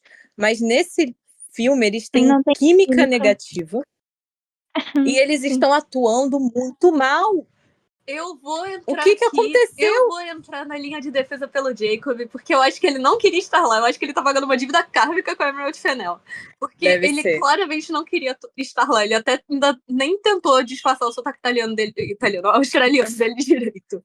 Sabe? Eu vi uma galera reclamando do bagulho do sotaque, que aí eu já não vou saber falar, né? Porque eu não sou britânica, mas que eles têm um sotaque posh e não um sotaque, tipo, interiorano que eles deveriam ter. Sim, mas também, não só isso, mas, tipo, também tem o fato de que eu vi uma galera reclamando que pra fazer esse sotaque eles diminuíram um tom de voz, em vez de falar normal, só com sotaque. Mas, tipo, o Jacob eu vou estar perdoando, porque ele claramente não queria estar ali. A Margot tá péssima. A Margot tá péssima. Mas o Jacob, eu vou defender ele, porque ele claramente não queria estar ali. As crianças meio que divaram. A Margot fica falando outras coisas que ela se jogou do Jacob, porque ele mandou flores pra ela, que ele deixou ela mulher, gente, etc. E ele fica lá caladinho, só olhando assim. Então ele claramente não queria estar lá. É péssimo. As crianças que aparecem nisso, elas meio que divaram. Elas estavam ótimas. Pra mim, os primeiros, 10 minutos de filme foram ótimos. Sim, as crianças foram ótimas. A atriz que faz a Isabela também é boa, mas a personagem é péssima. Sim, a pior Isabela que eu já vi na minha vida. É horrível. E, tipo assim, eu não sei o que a Emerald Fennell queria falar. Eu não sei, de verdade, o que ela queria falar, colocando a mulher que, tipo assim, sofre abuso doméstico do Heathcliff como ela querendo isso e curtindo, sabe? Ai, sei lá. E ainda não é nem abuso, sei lá, ela nem botou, tipo, isso de uma forma, tipo, eles estão, sei lá, fazendo só autos BDSM na cama. Não, tipo, ela está ali uma posição degradante para outras pessoas também. Sim. Porque também a parte do BDSM, em algumas formas, não aqui especificamente, porque as pessoas que estão vendo também têm que consentir, né? Mas, enfim, e a Nelly claramente não estava consentindo. Foda-se a Nelly, mas, tipo, ela ainda botou, tipo, numa posição que era pra ser... A Nelly é boa. A Nelly é boa. A Nelly é boa. Ela me fez detestar ela ao mesmo tempo que eu achei interessante, que é bem parecido com o sentimento que eu tenho com a do livro. Mas o bagulho todo da Isabela foi muito bizarro. Não, foi bizarro. O jeito que ela é toda infantilizada, bizarra. Nossa, gente, foi uma merda. Não tinha uma diferença de idade tão grande assim com o resto dos personagens. Eu não sei o que ela quis dizer com isso. Não, essa parte é tão doida que eu até apaguei. Tipo, eu não lembro. Eu sei que tem, que vocês estão falando.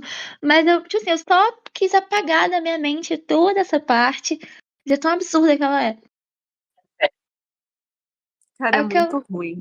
Também. Não, gente, mas eu acho que é realmente um 50 tons versão Morro dos Ventos Vivantes. É muito parecido o jeito de contar a história. Muito. E aí, voltando, né, o que vocês estão falando, que eu deixei vocês falarem. Eu não acho que a Margot esteja tão ruim assim, mas o problema é que ela não é uma Catherine. Tipo, ela tá como produtora, não tá? Não, ela é a Margot Robbie. Eu acho que ela ainda é a Barbie, sabe? Eu acho que ela. Eu ainda não sei se esse papel vai marcar tanto ela, talvez. Porque eu ainda vejo um pouco a Barbie nela. E aí porque eu vi alguns vídeos, né? E aí eu vi um vídeo de crítica da Boscov falando assim, ela não é uma Catherine. E se fosse pra criar uma impressão, porque a Catherine é muito específica, né? Ela tem esse deboche, mas essa coisa que ela é tipo ostra de roer, mas ao mesmo tempo tem uma sensualidade ali, todo um negócio. Aí ela sugeriu a Margaret Qualley. E aí quando ela falou isso, eu pensei, cara, a Margaret Qualley ia fazer uma ótima Catherine. Porque ela consegue passar essa coisa, eu acho que. A palavra não é bem doçura, mas essa coisa assim do encantamento, mas ao mesmo tempo consegue ser uma cobrinha. E geralmente, né? Desculpa, Júlia. Geralmente a Catherine é retratada nessa dualidade, assim. Por conta da visão da Nelly. Então, a qual eu acho que é uma ótima escolha. 9 anos, ela morreu. Tipo, muita escolha não faz sentido quando você bota adultos de 30 anos pra fazer os personagens. Tanto que ficou uma merda. Tipo, pô, a Catherine, uma mulher adulta de 30 anos já sendo chamada de spinster, que é solteirona, assim, uma tiazona dos gatos, descobrindo sexo aos 30 anos. Tipo, isso não entra na minha cabeça. Aquela conversa toda deles, o que você quer ser pro futuro, o que você faria se você fosse assim, assado. Eles têm 30 anos. Não tem futuro, tem 8 anos. A Margot Robbie, no início do filme, nas primeiras cenas que ela aparece, ela tava muito. Não me lastimarei por tal, pois em breve completarei 15 anos. Cara, assim. Bizarro. Cara, assim, essa história ela funciona muito, muito, muito com base na ingenuidade e, tipo, na impulsividade de adolescente. Sim, sabe? total. É que nem colocar velho pra interpretar. Velho não, né? Porque ela tem 30 anos, mas colocar pessoas assim já nessa faixa etária pra fazer Romeu e Julieta, sabe? Cara, sim. Também são adolescentes. Não faz sentido essa história com adultos. Faz. Sabe? Essa galera não tem o cérebro 100% formado, sei lá. Sim. Tipo, Romeu e Julieta, eu até consigo ver com uma galera até uns 21. 21 até ainda dá pra esticar. Porque 21 você ainda tá, tipo, entrando na casa dos 20. Você ainda não tá com córtex pré-frontal formado. Mas, cara, não dá pra você botar atores de 30 anos pra você fazer adolescentes nessas histórias cuja ingenuidade e impulsividade são coisas muito intrínsecas ao fato do personagem ser adolescente e não saber o que tá fazendo. Se ela tivesse uns 20 e pouquinhos, mas tipo, a Margot Robbie, sei lá, ela já... Cara, ela é muito mais velha do que a Kéfera quando ela morreu. Sim! Tipo... Cara, a Catherine morreu com 19 anos. Sim. Nossa, não é bom. Essa informação fica até meio... Cara, pois é. Eu acho que tira muito peso. Outra coisa também é que esse filme, todas as cenas dramáticas são péssimas. Não só porque a Margot Robbie tá atuando muito mal, mas eu acho que eles tiram, assim, o peso de tudo. Até a parte que ela fala lá, porque nossas almas são feitas da mesma coisa e tal. Nossa, essa cena é assim...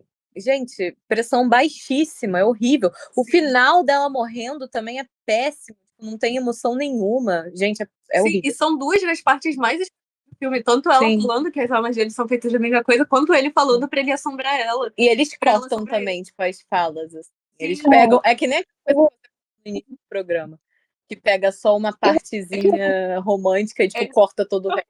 Muito isso que rolou. Eles cortam toda a parte ruim, assim, eles deixam Toda a parte interessante. Toda a parte do mal, assim, é cortada. Tipo, mal. Cara, mas é meio que a parte do mal. Sim. Mas enfim, ficou completamente baixa pressão ali. Tipo, eles falaram como se não fosse nada, como se fosse uma frase sem impacto nenhum. A gente, isso é muito bom. Não, final, eu achei o final meio, sei lá, meio anticlimático. Tipo, eu fiquei meio assim. É assim que acaba, gente. É assim que vai acabar esse livro. Ao mesmo tempo que eu tava, graças a Deus que acabou, eu fiquei meio assim, poxa, então ficou meio sem gracinha. Parece dar uma sensação pra mim que acabou meio do nada. Porque eu acho que pelo menos seria interessante se mostrasse um leve foi, alguma coisa. Porque, sei lá, é um ponto muito chave da reação do Heathcliff e do desenrolar. Eu não tô falando que ia mostrar a segunda geração. Ia ser ótimo, mas ia ter muito mais tempo. Mas se pelo menos mostrasse alguma coisa mais incisiva, né, da reação do Heathcliff, ou do que ele pretendia fazer depois, Cara, eu acho eu que ficaria melhor. Eu entendo porque que eles geralmente cortam a segunda geração nas histórias, mas eu acho que sem a segunda geração você meio que perde todo o ponto do livro. Sim. Tipo, ele passa a ser só um livro de romance gótico normal, assim. Tipo, que deixa ele interessante de essa segunda geração e esse mal sendo, tipo, repassado e o que isso, etc, sabe? E esse ciclo vicioso, né, essa continuação desses sentimentos ruins que perduram ali no morro. Mas tanto que, na verdade, eu como leitora, eu gostei muito mais da segunda parte do livro. Que, assim, fluiu muito mais pra mim do que propriamente a primeira geração, que é muito mais famosa. Eu gosto muito das duas Catherines. Eu gosto mais da Cathy. Cara, Dois. mas tipo, eu também gosto muito da Cathy Filha. Uhum. Mas, cara, esse filme ele foi baixíssima pressão. E ela ainda tirou o fantasma da história de fantasma. Sim, não tem fantasma. Que eu lembro. Cara, é uma coisa tão básica. A Wuthering Heights, que a quem escreveu a música dela de fantasma nos finais de um filme. Sim. Sabe? Não Tipo, tem fantasma. Não tem fantasma. Muito da sequência na primeira parte, né?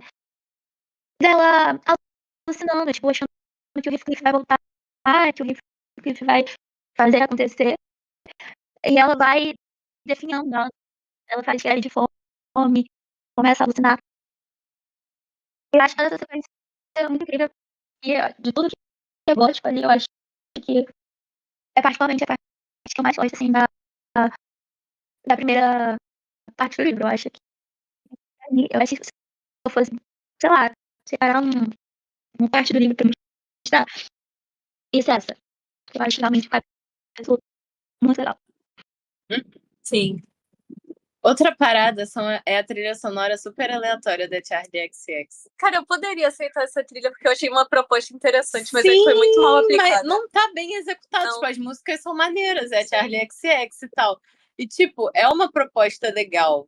Que nem várias coisas desse filme tem uma proposta legal, mas nada ornou. Eu tenho a impressão de que todas as propostas legais dessa história não foram pensadas pela Emerald Fennell. Foram ideias que deram pra ela achou genial. Vou encaixar aqui de algum jeito. Cara, eu não gosto de falar isso porque eu não gosto de descredibilizar mulheres, particularmente. Eu gosto de descredibilizar a Emerald Fennell. Cara, eu não, tipo... Eu gosto de descredibilizar a Emerald Fennell, sim, porque eu não acho que essas coisas da cabeça dela, porque são muito jogadas. Cara, não, eu não gosto de entrar nesse tipo de especulação de fulano pensou ou não pensou nisso.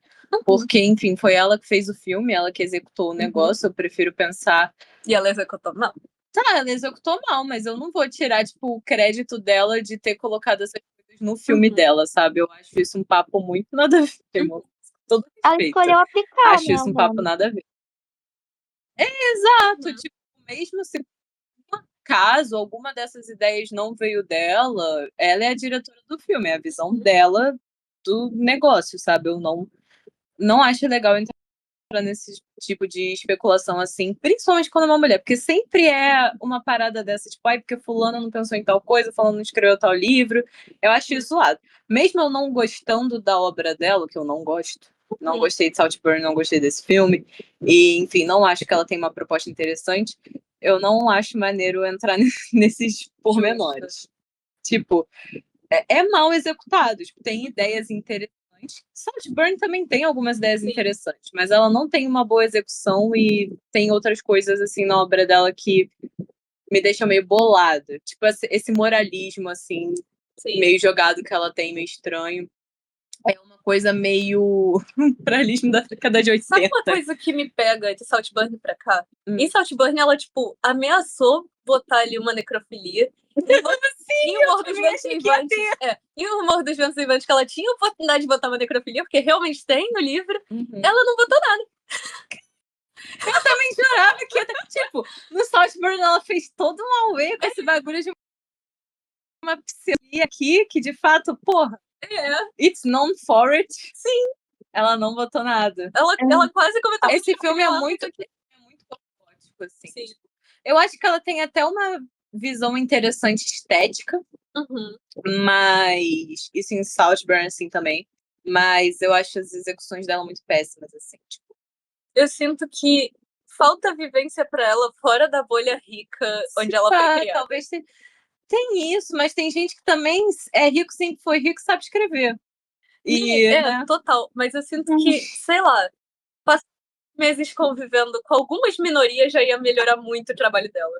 Porque ela até tem, tipo, algumas visões interessantes, mas é muito alguém vendo de fora, sabe? É muito claramente alguém vendo de fora. Cara, sei lá, ela não me é interessante, assim, como artista, particularmente. Justo. Que tem esses pormenores que eu não anotei, então, de uma mudança mesmo do livro pra série. Da série, tipo, do livro pro filme.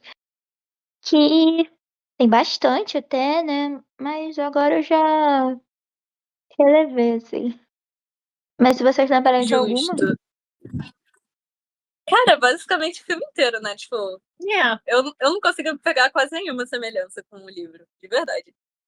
Tipo, de verdade mesmo. Ela mudou basicamente todos os personagens menos a Nelly. Tipo, a Zilla nem existia. A Zilla nem existia nessa época. E ela está lá fudendo com o Joseph, que não é um velho. Isso pegou muito. O Joseph não é um Targaryen. O Joseph. Cara, isso me deixou bolada.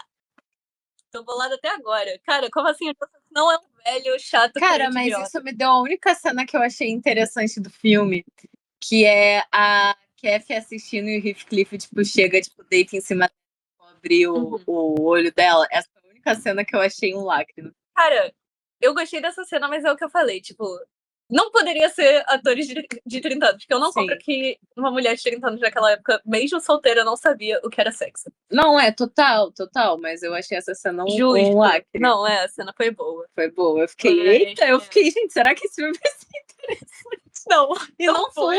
Por que ela não colocou essas coisas esquisitas, assim, com a Kathy e com o Heathcliff? Fica muito mais interessante. Ela não botou, ela botou mais cena, tipo, sei lá, das pessoas dedando ovo e outras comidas do que cena. Eu acho que, tipo assim, seria... Tipo assim, é aquela coisa do... Se a minha avó tivesse, né, rodas, ela seria uma bicicleta. Não tem como eu vir aqui dar críticas de um filme falando que ele deveria ou não ser, né? Porque eu não sou a Meryl Fena. Mas se eu tivesse que fazer uma adaptação, assim, de Wuthering Heights e falar assim, olha, tem que ter sexo, eu falasse, tudo bem, vou botar. Eu com certeza colocaria várias coisas, assim, que são quase um sexo com a Kathy e com o Heathcliff. Tipo, aquela coisa que sempre fica no quase.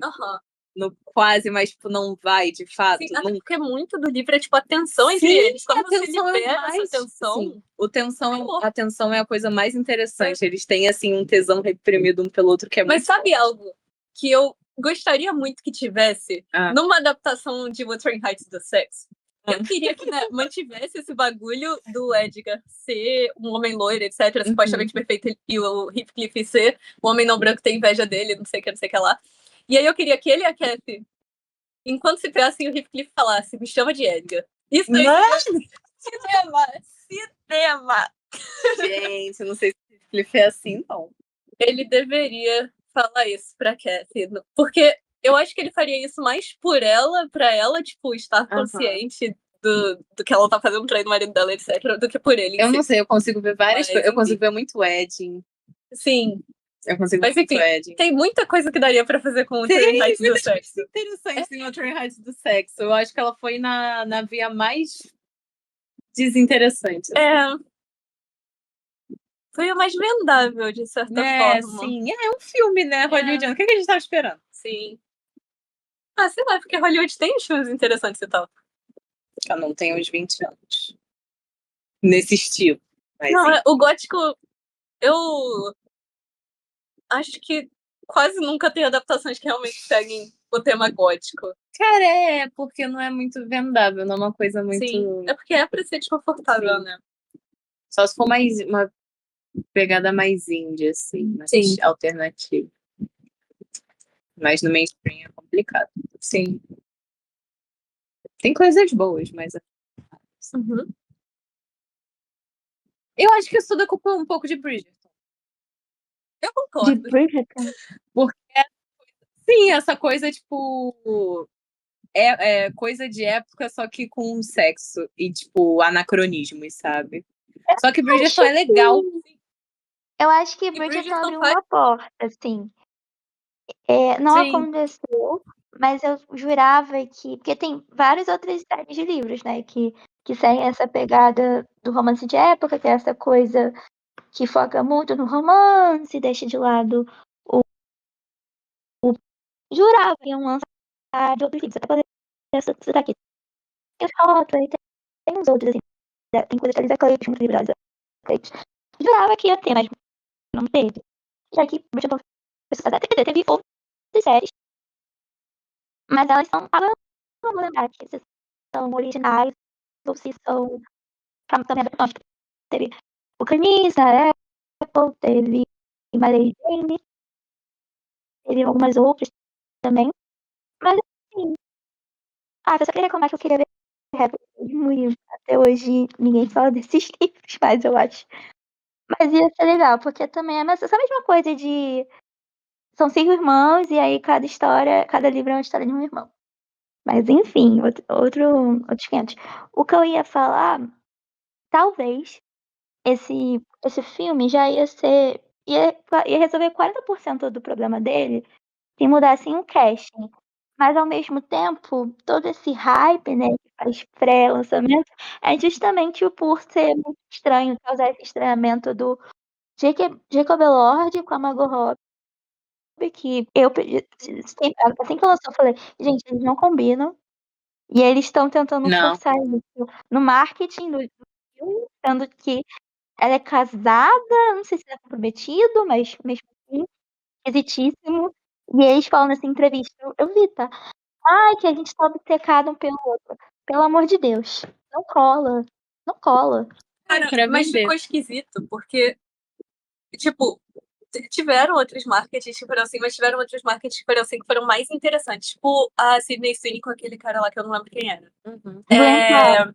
Que, Sim, realmente... Oi? Glenn Powell. Mas, tipo, isso bem mais. Desculpa. realmente foi um marketing que gerou um estranhamento, tipo, nossa, mas esse cara não é casado, mas não um sentido, tipo, o Bradley Cooper. Não foi sentido de aí. É claramente pra vender só e que sem graça, mas foi, tipo, causou um estranhamento. Porque eles têm química. Também, não só isso, mas, tipo, o cara também estava nessa. Sim. Nessa, o Jacob Elord não falou uma palavra sobre isso. Ele só tava lá. Cara, foi muito unilateral, então ficou muito, muito marketing. Tipo, de verdade. Cara, tão querendo botar 2 australianos se beijando na frente da minha família. Isso é um crime. Como que eu vou explicar isso pros meus filhos? Ai, cara. Enfim, minha opinião. E voltando um pouco em Bridgerton, eu acho que, tipo, essa questão de ser culpa de Bridgerton e tal, eu acho que é o mesmo lance de, maconha é a porta de entrada para drogas mais pesadas. Em alguns casos em alguns casos a pessoa fuma maconha e tem contato com outras drogas, mas em outros não, sabe? Esse eu acho que é um dos casos em que foi. Eu achei que você ia falar não. E é porque pra mim é um salto... Não, É que assim, olha, pode às falar. vezes, eu sou fã de Bridgerton. Às vezes talvez tenha um certo exagero. Porque Bridgerton gosta de botar, que nem teve no filme também, essa grande sequência de vários sexos juntos, tipo, falando daqueles estão super alucinados um pelo outro. Às vezes me incomoda, mas às vezes tem um porquê. Mas enfim, eu acho que então, narrativamente falando, é similar, mas a diferença é que Bridgerton eu vou defender e esse filme pouco me importa.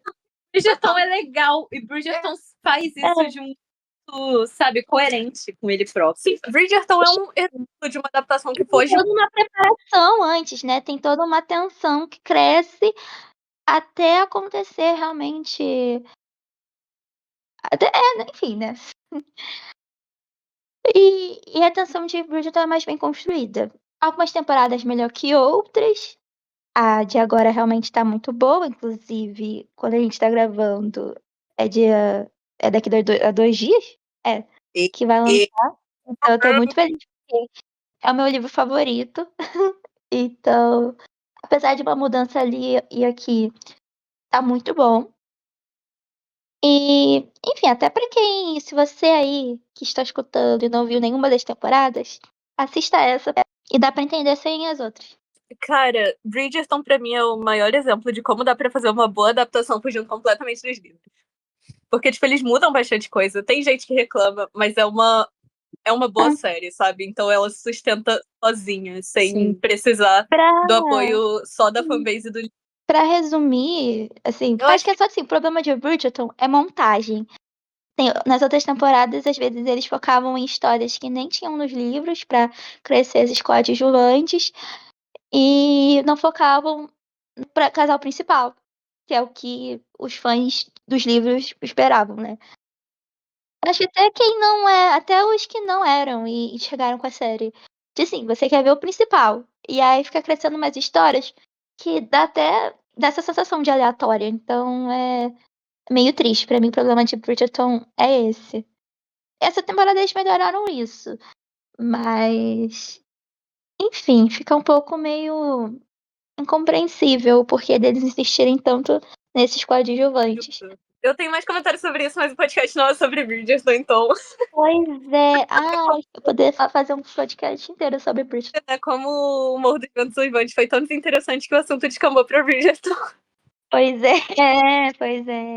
Uma coisa que pegou foi que eu fui ver a review da Isabela Boscov sobre o Morro dos Ventos Uivantes antes de assistir. E realmente o filme era tão desinteressante que ela passou o vídeo inteiro falando sobre o livro. Ela não falou quase. Eu amo o vídeo dela. Eu vi depois, né, de ter assistido. Eu tava revendo hoje. E assim, o vídeo. E eu gosto muito que ela trouxe, né? Que no livro é assim, e no filme fizeram aquilo lá. Então, eu gosto muito da instituição fã do livro que reclama da adaptação. Eu nunca vou me cansar, porque realmente tem, como vocês falaram em algum momento, tem adaptação que consegue igualar e talvez até ultrapassar a qualidade do livro como produto audiovisual, né? Mas geralmente não acontece. E eu gostei muito de como ela falou, assim, né? 5 minutos falando bem da Isabela Boscov. Mas é um vídeo muito interessante. Pra quem não assistiu, né? Fica a recomendação. Sim, não precisa nem teoricamente de aviso de spoiler, porque é um livro de 200 anos, né? Mas gente, assim, ela não dá tanto spoiler do filme pra quem não tiver visto e quiser ver. Mas acaba. Mas mesmo assim, o auge dele na cultura atual, né? Foi ele ser citado em Crepúsculo, né? Que acabou criando um buzz em cima dele que muitas meninas que leram Crepúsculo acabaram indo procurar sobre o Morro dos Ventos Uivantes. Então, assim, Cara, difundindo mas eu, literatura eu, clássica. sim, mas eu queria muito que tivessem mais adaptações focadas na segunda geração, porque é, tipo, muito interessante. Tipo, Eu acho que é isso. muito. Assim, eu acho que realmente parecia um filme, porque realmente um filme não tem espaço, né, em 2 horas, eu acho, pra fazer tudo detalhadamente. Então, eu acho que realmente deveria ser uma minissérie de uns. Não vou Cara, especificar o número de episódios aqui, mas deveria ser uma minissérie. cara, Ou sim, eu acho, não! inclusive, a forma Desculpa, pode perfeita falar. de dividir justamente você pegar, tipo, no início a Nelly indo contar pro Lockwood e no final eles indo dormir ou algo assim, sabe? Tipo, e aí o episódio inteiro é a história. Seria perfeito uma série que começa e o episódio termina assim. Uma minissérie. Sim. Sim. Mas também é uma adaptação que, tipo, já muito bem pra passar, tipo, a mensagem inteira do livro seria uma focada exclusivamente na segunda geração e, tipo, abordando só pontos específicos por cima da primeira, sabe? Porque dá pra você contar a segunda e usar a primeira só de pano de fundo, só de cenário, sabe? E já conta a história inteira do livro numa jogada só. Porque a primeira, Eu ela também é acredito muito isso, ela nisso. é muito. Sim, ela é muito, tipo, o cenário pra falar sobre trauma geracional e sobre como, né, as pessoas às vezes herdam brigas e conflitos que não eram delas originalmente e, tipo, as consequências disso a longo prazo. É muito mais sobre consequências do que sobre as ações em si. Então dava pra você retratar as consequências e só mencionar as ações. Então acho que dava super pra fazer uma adaptação completa de Wuthering Heights seria muito isso pra mim, tipo, focada na segunda geração e contando sobre o que aconteceu, tipo, por alto, assim, pra não gastar o filme inteiro, porque realmente é uma história muito detalhada, porque a Nelly tem uma memória de ouro, mas, enfim.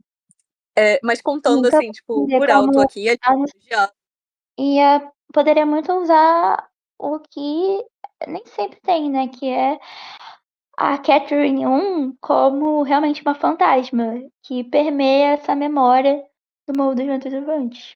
Porque ia ser muito mais fácil usar essa figura do fantasma. sim, a Catherine, É que nem o Não Ainda Estou Aqui, né? Essa não presença dela que ajudaria a contar a história. sim, até porque a Catherine, ela é muito presente depois da morte dela também, sabe? Ela é um elemento muito central da história depois da morte. Então, assim, ela né, estar ali como fantasma também seria uma ótima forma de contar a história toda que aconteceu e tal. Tem mais alguma coisa? Eu sinto que já tá perto de acabar, mas eu estou meio enrolada pra como vamos terminar. Cara, eu sinto que tem muita coisa a ser dita ainda, porque esse é um livro de 200 anos. Ele é realmente muito extenso. Mas a gente tinha comentado que a gente ia falar, tipo, personagem a personagem. Eu acho que a gente só falou da Catherine e depois a gente começou a falar do filme. Não, é doideira, né? Porque a gente tá há 2 horas falando. É verdade. É porque é um livro muito grande, assim, muito profundo. Ele não é grande, grande, mas ele é muito profundo. Sim, é isso. Eu não acho que esse filme foi, sei lá, profundo o suficiente pra gente falar muito sobre ele. Eu acho que a gente já Ah, gastou muito do. lembrei um negócio, mas assim, vai voltar lá atrás que vocês mencionaram. Que eu acho que que o filme, né, que eu falei que eu tô com essa ideia na cabeça de tipo, ela não ama de verdade, é mais pelo dinheiro, mais pela estabilidade. Tenho pra mim que o filme, ele usou essa vertente, deixou isso mais explícito, assim, usou desse artifício.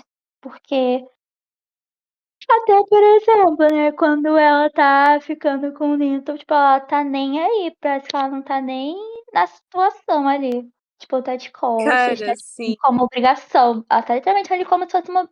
Não que não seja uma obrigação pra aquela época, mas ela tá ali, ela. Não parece que ela tá realmente, nossa, estou aproveitando este momento. Eu não estava. E aí o filme quis muito Sim. usar isso. Pois é, cara, tipo, real foi apenas pelo dinheiro a Kathy do filme. Cara, outra coisa do filme que eu lembrei agora, que me irritou muito, é o quanto eles inventaram, a Meredith Fennell, no caso, inventou a primeira parte inteira, tipo, a cena das crianças lá e tal, só pra deixar muito claro e pouco ambíguo que a Kathy e o Heathcliff não eram irmãos. Tipo, ela queria abolir essa teoria de qualquer pessoa, e ela inventou aquela cena toda que não existe no livro, só por isso. Eu achei muito, Qual cena? muito. Cara, ela fez muita questão disso, tipo, muita. Eu acho que é pra não dar processo pra ela. Cara, eu nem sei por que daria. Porque no livro em nenhum momento fala, tipo, eles eram irmãos. Ela poderia só ter seguido a mesma vibe. E não falar, nem eles eram irmãos Ah, e nem eles não eram irmãos, sabe? o livro todo é muito assim. o dito pelo não dito, o nem que sim, nem que não. A Emily Brontë, ela brinca muito com isso, né? Então, a gente já falou isso de outro jeito, mas é isso. Uhum. Sim, e a Emerald Fennell, ela é muito... Não, tem que estar tudo escrito, mostrado na tela, senão não aconteceu, sei lá. É uma crítica que eu vi bastante, mas isso acaba... Não vou nem julgar ela, porque isso acaba sendo uma tendência atual também, né? Que as pessoas estão vendo filme, mas estão fazendo outras coisas ao mesmo tempo. E às vezes pra... Enfim, né? Fazem esses artifícios. Fica tudo muito explicitado. Uhum. E a graça do... A parte da graça do livro é justamente essa, né? De você ter que inferir algumas coisas Sim. pra construir a história. Aí esse filme, sei lá, me pega um pouco porque eu achei muito que eu fosse odiar muito, muito, muito esse filme. Mas ele é tão qualquer coisa que ele não me causou sentimento nenhum. Eu Nossa. não senti nada assistindo esse filme. Eu comecei a mexer no celular e eu fiquei tipo, ai, qualquer coisa. Então, eu fiquei muito nessa coisa que eu falei, né? Da descrença, porque eu não tinha experiência de Saltburn, então eu não sabia muito. Eu não tinha muito bem o que esperar. Talvez se eu tivesse visto, eu saberia que, né? Então eu comecei a levar um susto. E aí eu tava assistindo, eu comecei a brincar. Meu Deus, é 50 tons de vento mesmo. Tipo, eu lembrei muito da minha experiência com 50 tons de cinza. Que é isso, né? Acaba sendo uma grande fanfic do livro, porque ela acaba. Ela faz isso, ela põe na prática o que no livro é só essa grande tensão entre os dois. E cria-se esse ar de fanfic mesmo. Não Cara, tem. Além do fato de, pasmem, né, ser muito embaixo do nariz do Edgar, né? Tudo que eles estão fazendo. Eu fico pasma que em nenhum momento o Edgar passa ali do lado. Mas ao mesmo tempo eu tava sentindo que ele sabia. Ou pelo menos eu queria acreditar nisso. Que ele sabia e só não fez nada de início. cara, eu acho que chamar de fanfic é até generoso demais. Porque isso pressupõe que a Emerald Fennell é fã. E ela de Humor dos Brancos Uivantes, que é o filme dela. Ai, cara, como pode? Justo. Como pode a Emerald Fennell? Eu odeio Não, muito o ela. comentário que eu vi foi isso, né? Que ela leu o livro com 14 anos e escreveu o argumento conforme essas fantasias dela de jovenzinha. Cara, sim.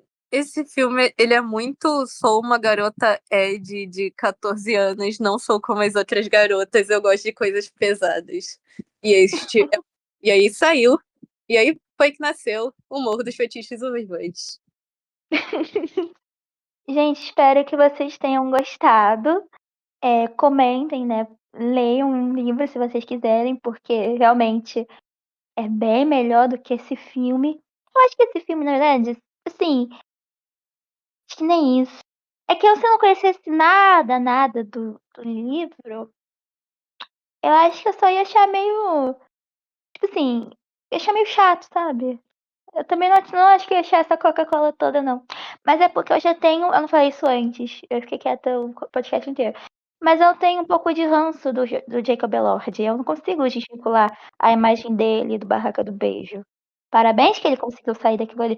Mas eu acho que tudo que ele faz permeia o Barraca do Beijo. Então eu não consigo desvincular, não consigo com a cara dele. E eu tenho um pouco de raiva que ele é alto demais. Eu acho ele meio desproporcional, assim.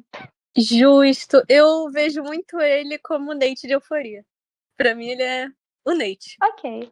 É que eu vi primeiro lá o Barraca do Beijo, então eu morro de nervoso da cara dele. Ah, eu nunca vi a Barraca do Beijo, mas eu morro de ódio de metade dos personagens de Jacob Elord. E aí eu vou ver ele fora do personagem, ele é tipo um querido. Então, pra mim, ele é um ótimo ator. Porque eu odeio ele. E eu adoro ele fora da tela, sabe? Faz sentido, é uma lógica. Eu nunca vi muita coisa dele fora, assim, de entrevista e tal. Porque eu realmente criei uma imagem dele horrorosa por causa dos personagens. E eu não consigo desvincular. Se eu tivesse feito, sei lá, né, um exercício contrário, né? De ver ele antes como pessoa, talvez não tivesse isso. Mas é porque Barraca do Beijo é muito ruim, mas é um ruim que eu começo a espumar de raiva internamente. Porque eu, ao mesmo, porque eu não entendo. Eu assisti os 3 e eles inteiros, mas ao mesmo tempo eu não sei por que eu fiz isso comigo mesma. E é um Cara, questionamento que eu vou levar pro resto da vida.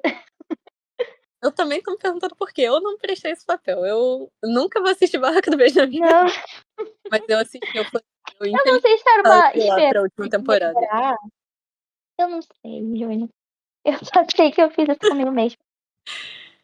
Cara, mas é sinal de que o Jacob Elord, ele realmente faz um ótimo trabalho, porque eu odeio muito ele. Eu não vou com a cara dele, mas eu sei que ele é, tipo, muito querido, sabe? Mas eu não vou com a cara dele de jeito nenhum, eu odeio ele. E se vocês quiserem assistir adaptações realmente boas de Wuthering Heights, porque vocês não querem ver o livro, tem o filme de 1939, que é uma boa história. Tem o filme de 2011, que é uma história fraca, mas é um ótimo visual. E tem a série de 1978, que é a história. Tem tanto Lockwood quanto a segunda geração, então é a mais completa. Por favor, não assistam o filme da Emerald Fennell. Não deem dinheiro pra essa mulher, eu imploro. Obrigada. Mas, amiga, eu vi um. Ai, não. É que eu vi um post falando assim que e até hoje nunca teve uma adaptação realmente que abarcasse todo a magnitude que poderia ter. Mesmo em todas elas. Porque sempre quando Realmente não teve. O filme de 39, ele fala bem sobre. Tipo, ele aborda bem o relacionamento da Cassie com o Heathcliff, mas ele não tem a segunda geração nem nada. O de 2011, o Heathcliff, ele não é branco e eles abordam racismo, mas a história, no geral, é mais rasa. Tipo, ele é ótimo de falam visuais. que eles É, não tem tanta e, química, né? Tipo assim, que o Heathcliff é, é meio plano. sim, o que E é foda porque eu adoro a Caia Scodelario. eu amo E ela. a série de 78, ela tem a história completa, mas ela peca em alguns pontos específicos que a gente ficaria aqui muito tempo falando e eu também não anotei, sinceramente. Eu só vi por alto. Você quer dar um recado final para os nossos ouvintes? O recado é leia o livro original. Seja feliz, não sei. Acho que é isso. Tudo bem. Tá final. Isso, eu realmente não lembro se tem alguma frase específica que eu deveria falar agora. Mas eu acho que é isso, né? Acho que é tchau.